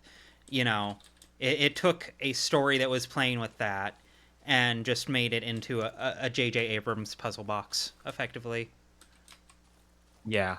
Because I think I was going to say that's what I thought was interesting, like, on rewatch about Mello as a character, is he's, like, wanting to do good, quote unquote, but Yeah. he's more doing it for selfish reasons, and he's also playing a lot more within what like Light does. Yeah, like, no, he's kind of playing a little bit closer to his. This is why I books. like Mello. This is why I think he had a lot of potential to him that got kind of squandered. Is the fact that like he is a piece of shit, but he's a piece of shit in the way that Light is, and he's in many ways operating off of the same rules that like Light is allowed to play within, and that L wasn't, because L had a strict code that he needed to play by for a plethora of reasons, both because of legal issues, but also because that's what he held himself to. Whereas Mello was much more comfortable with let's just burn down the forest and see who's left. In a court of law, I need this to be without a reasonable doubt. Exactly. There needs to be like no doubt that you are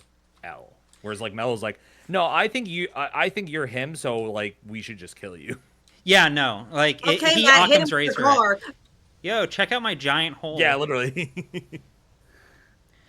If I go down this crack, I can fight Diablo right away. I don't have to go through the entire dungeon. Yeah. It is so wild to me how unintentionally gay Death Note was. Yeah. Like, if Especially you like want the final episode with L, he's like literally washing his feet. Like, are you Jesus Christ. fucking kidding me? Like I know we're going for like a Jesus allegory here, but I don't know. This is given much different tones. Yeah, we're definitely getting servant vibes. I'm just not sure the ones you were aiming for.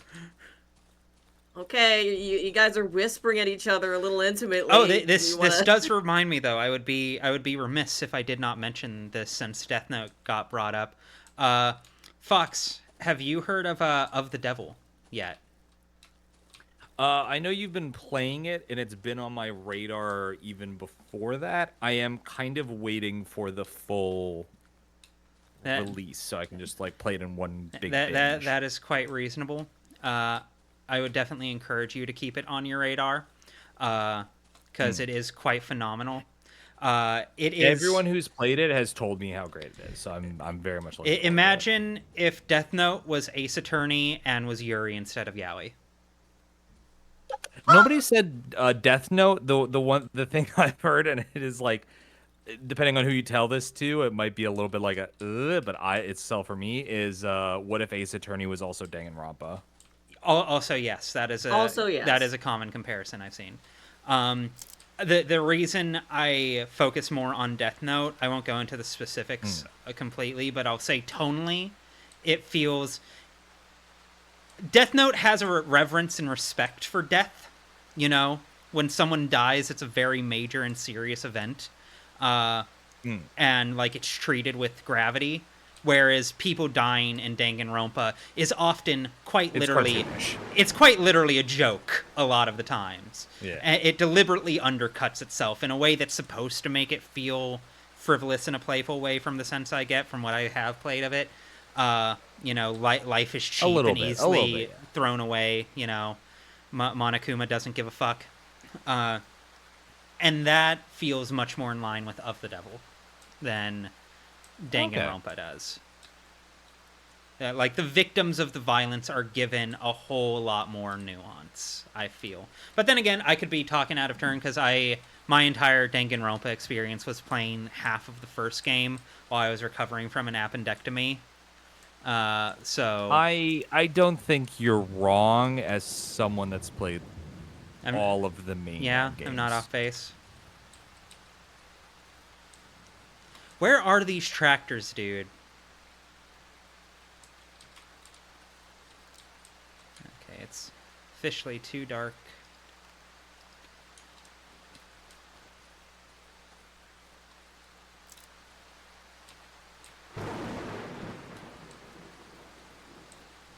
Because it's too early to fuck off back to my house.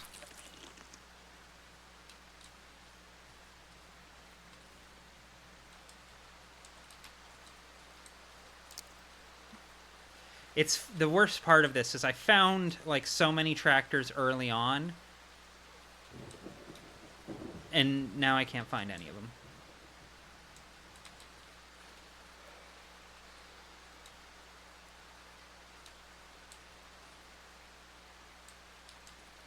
We got another tip. Some are in dry meadow, some in the silent forest. Oh, there's some back there? Okay, okay. I didn't even think about going back there. The sense I was very much getting was that these were very cordoned off. Like, it doesn't not that it necessarily locks you out, but that you weren't really supposed to turn around after You don't really entered. need to go back that way. Yeah, exactly.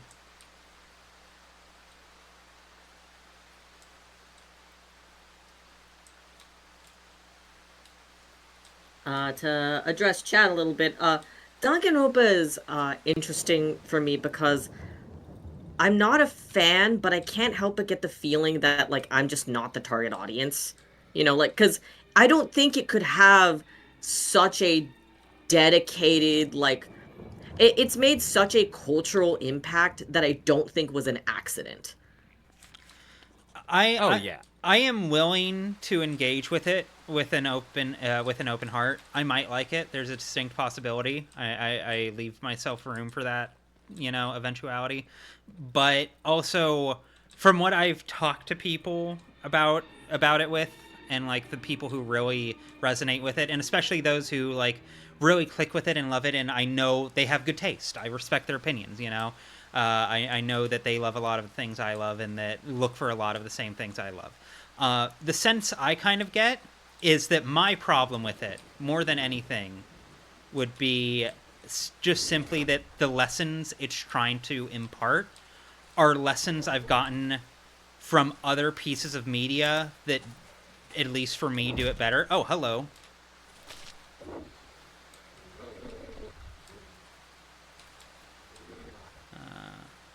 Get him!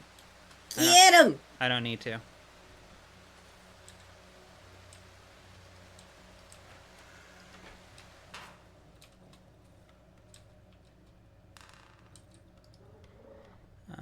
You got anything today?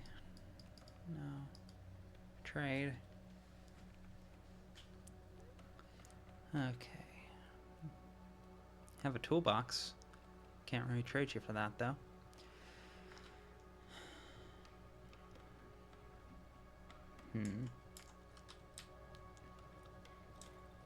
I always try to be kind when I'm talking about pieces of media and art in general because, people put a lot of work into it and such. With Danganronpa, I find that the majority of its plus points and why people resonate with it is because it is a playbox and discussion of certain tropes. Like, Yeah. the more you read about the reasons why characters are designed the way that they are and why their voice actors are the way they are, it kind of gives you a little bit of a intrigue into why. Like, I won't spoil any of the stuff because I know at some point Demily's probably going to get you to endure it all. Distinct possibility. Oh my god.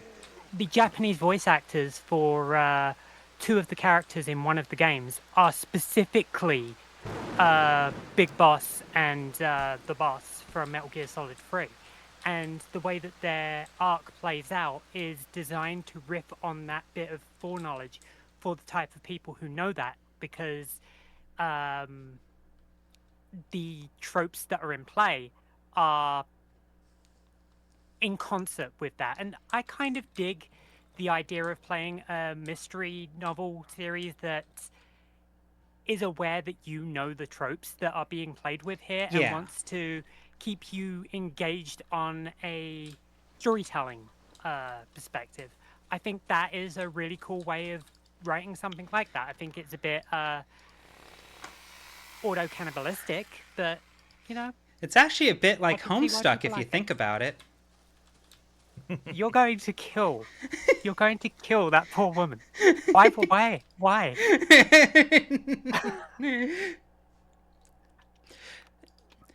No, what was it? Well, first off, the real target at this exact moment is Fox, who owes me a Homestuck read through. Hey, buddy, how's it going? Smoke bomb. One Piece is really good. I really liked it. I really savored it. It was good, almost right. It's so much It's better than so good. Homestuck. It's We almost don't as have- good as Homestuck. You'll get it at some point. It is just a matter of I just need to buckle down. I know. I'm not trying to pressure you on it. I have all people. I'm not trying to pressure you on it. Yeah. It is something we agreed to. It is something we agreed to. It's not a matter of like, oh, you're annoying me with this, and I don't want to read it now. It's just like, ah. Yeah, no, I know, and I'm definitely not trying to like pressure you about it. I just also find it interminably funny that I did in fact manage to get through fucking the entirety of One Piece.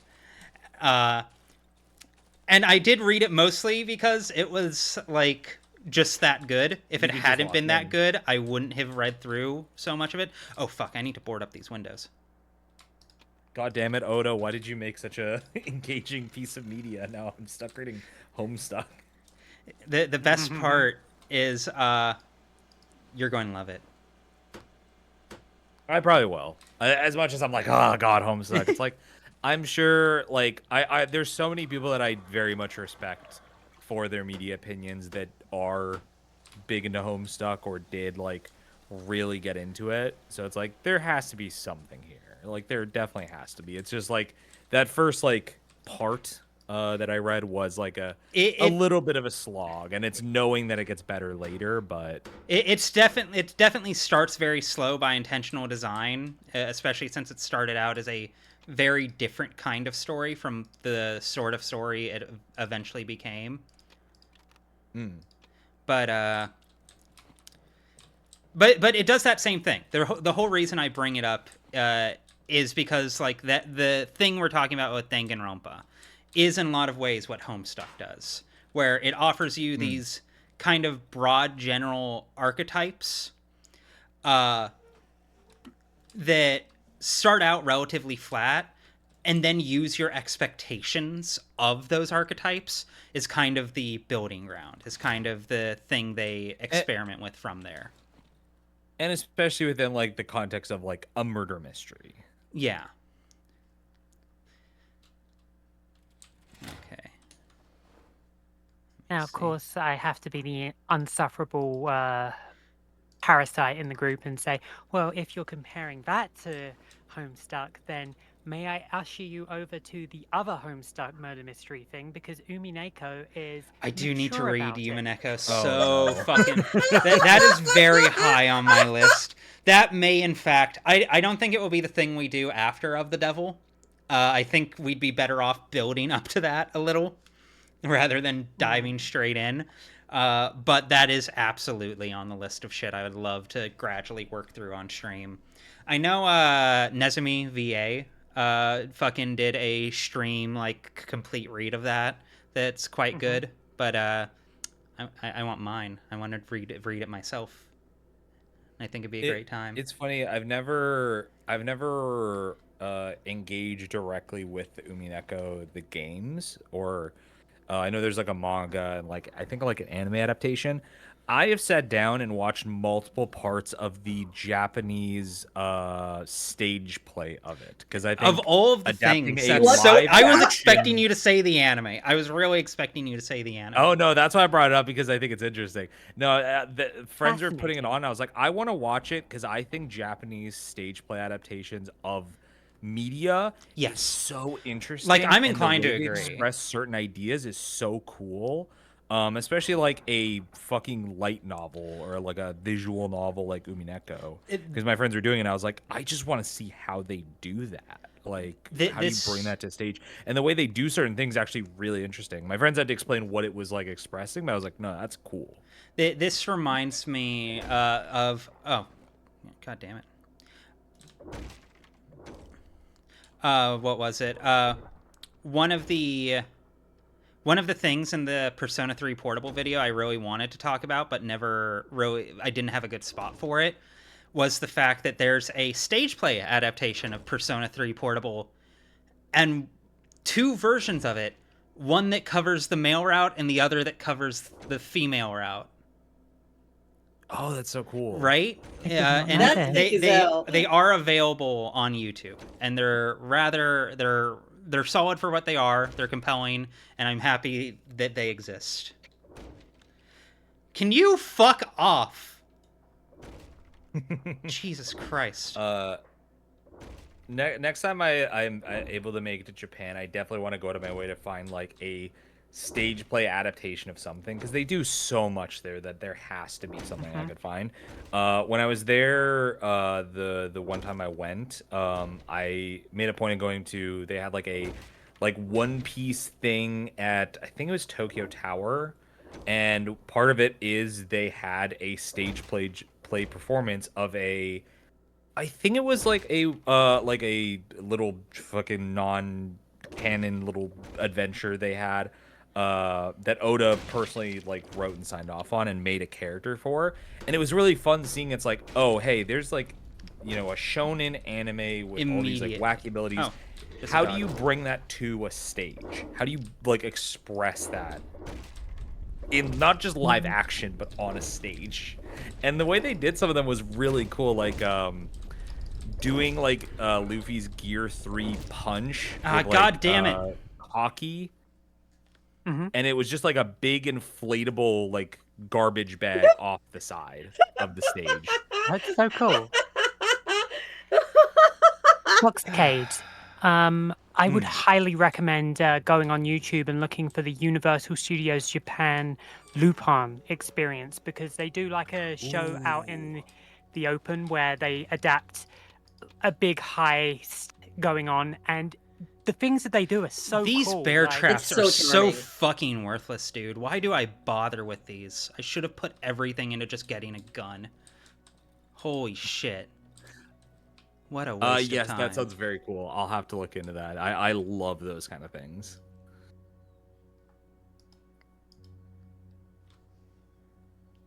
I can guarantee something worthless will be cut.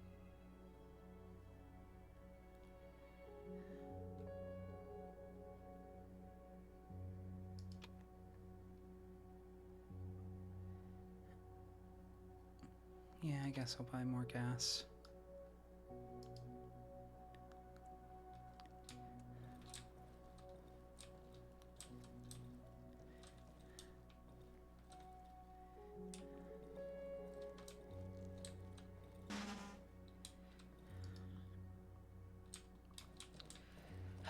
And they had a Sailor Moon stage show last year that was touring America. I really wanted to go, but it never hit my city.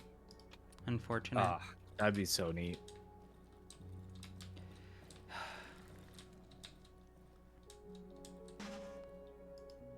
I think honestly the closest I've gotten to that experience in America, or not America, well, America broadly, Canada, was when I first came to visit Montreal like 2 years ago for like a friend's wedding.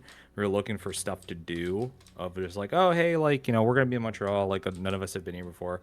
What's there going on? And we were talking to our friend who like lives here or lived here at the time, and because it was for their wedding, and they were just like frazzled and they just couldn't really think of anything off the top of their head. They were just like general like, oh, you know, there's like a bunch of like cathedrals you could go see, you could like walk around downtown, there's a bunch of like festivals going on because it's summer. I don't know, man. And I was just like, oh, I'm just gonna like Google and just like see what pulls up. And as we're like having this conversation over like Discord, I am scrolling through this like list of like, hey, here's like a top 10 list of things to do, and it gave like just general like, hey, check out this really expensive restaurant. It was like past like, I'm not spending $200 for a plate. Yeah, fuck that. And then I'm just like scrolling down like, yeah, these like really nice cathedrals. And then I stop on one thing and I just halt the conversation that everyone's having it, and I'm just like, hold on. Who wants to go to a Star Wars themed burlesque show?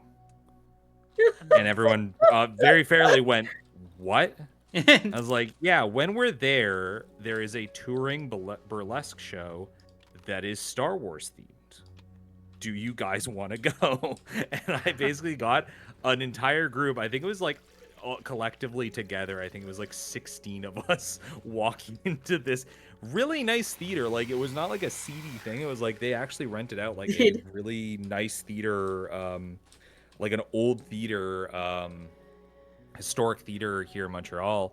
And yeah, it was actually like really well done. Like, I gotta give them a lot of credit. They like put on a show. Like, yeah.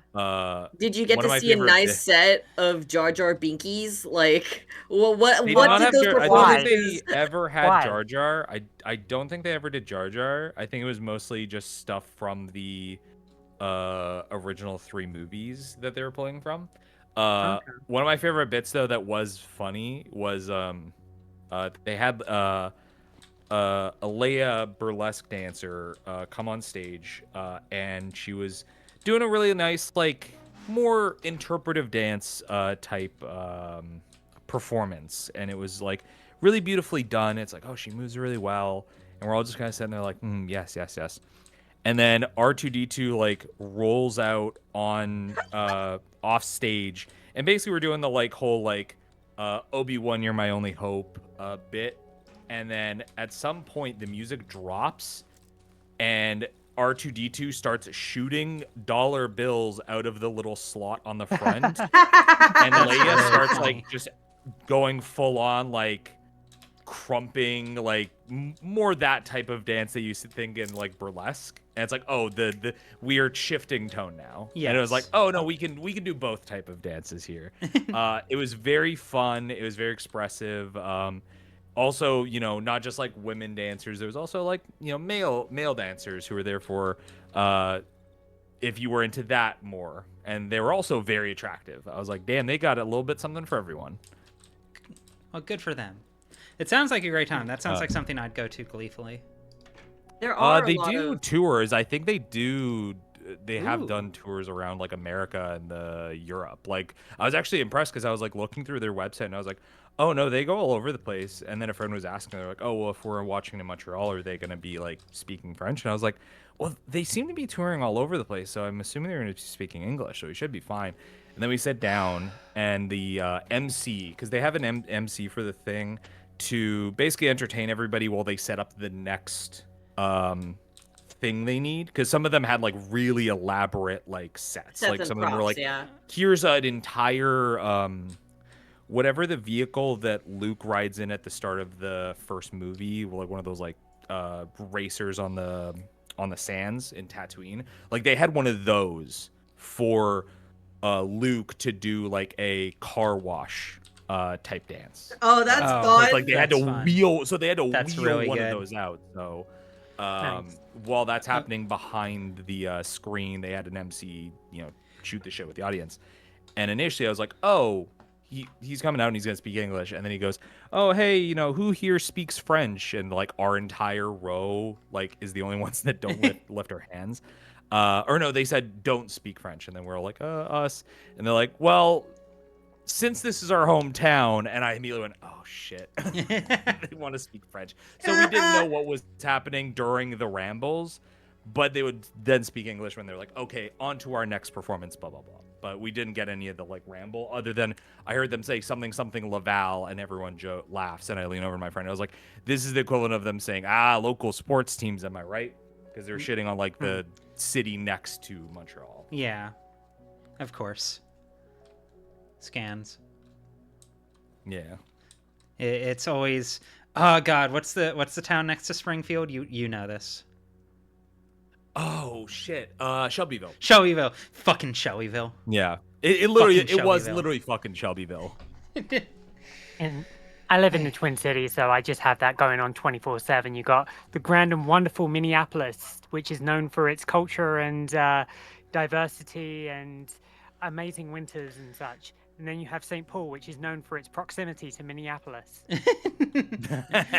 I grew up in both SoCal and NorCal, which similar but very distinctive. And if you ask anyone from either place which is better, you will get some strong fucking opinions. Especially anyone from LA or San Francisco specifically. I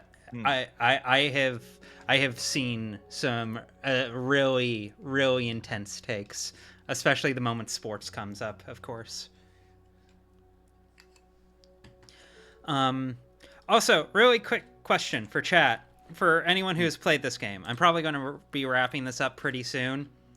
But given that I've seemed to have hit this point in the game where just every night I'm going to be dying, like no matter how tightly I lock this shit down, at least until I get a better weapon, is there any mechanical reason whatsoever on normal difficulty to not just sprint around at night and keep exploring until I eventually get fucking murked?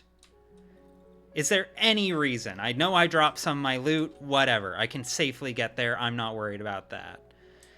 But, like, right now, it seems like a genuine better use of my time and resources would be just, even as night is falling, keep exploring, keep running around, wait until I get killed. And even then, that would be better than this. I would be doing better getting killed out in the woods than trying to stay safe in this house. Because I'm spending so many resources to keep this house up and ready to go. Like, even then, even if I die in 10 seconds almost instantly, I think it would be a resource gain. I think it would be a net positive, which itself is making me question the design of this. Because, like, right now, in my eyes, having done a few cycles of these days where it starts to crank up and throw real enemies at you, because the bear traps don't help. They're worthless. The stick barely does any damage and gets outranged by everyone else with the stick. Like, I juked really hard. Juking was not the issue. I could do that, no problem. It's just when you also have no cone of vision and you can't see the enemy you're juking around, or they're throwing 3 enemies at you at once. Yes, I need a better weapon, but I'm not getting a better weapon because I'm spending all of my resources trying to keep this house in order in the evenings where I get killed. And I can't replenish those resources because I'm getting killed anyways, so the trader isn't giving a shit about me. So it genuinely feels like the winning move is to just let myself get killed at night and explore every other time.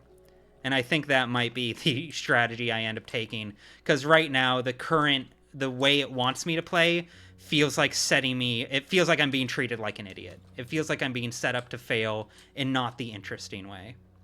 It feels like a literal waste of time and a very practical waste of resources that I otherwise would be able to have me very far ahead. So that might be how I approach this when I come back. But I think for now, that is where I will call this, because I don't want to go through a whole other day in this exact moment. I mean, we've been streaming for about like 4 hours now, so Yeah, no. Well, that's what I've been striving for, is hitting the 4-hour mark on these things. Which means we've still got exactly 1 more minute to go on banter. Who has banter? What's banter? I did want to mention, based off of the burlesque thing, first off, I do think it'd be fun to all go and see a burlesque show together. I used to help out with a friend of mine who's a burlesque dancer, and I would love to hear what everybody else's opinion, chat, and everyone else, on like kind of the weirdest burlesque show they've seen.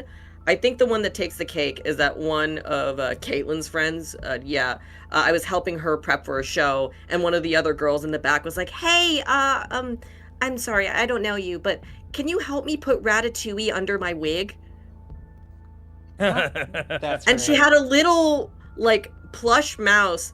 She had 2 wigs on, like an original redhead wig, and then like another, like a rat to be attached to the wig, and then another wig to go on the rat, and then she had a hat on top of the burlesque rat. That's fucking incredible. I love that. Fucking We need more Ratatouille burlesque. Be the change you want to see in the world. So yeah, Chad, I guess as we wrap up here, best burlesque or theater show you've seen in recent history.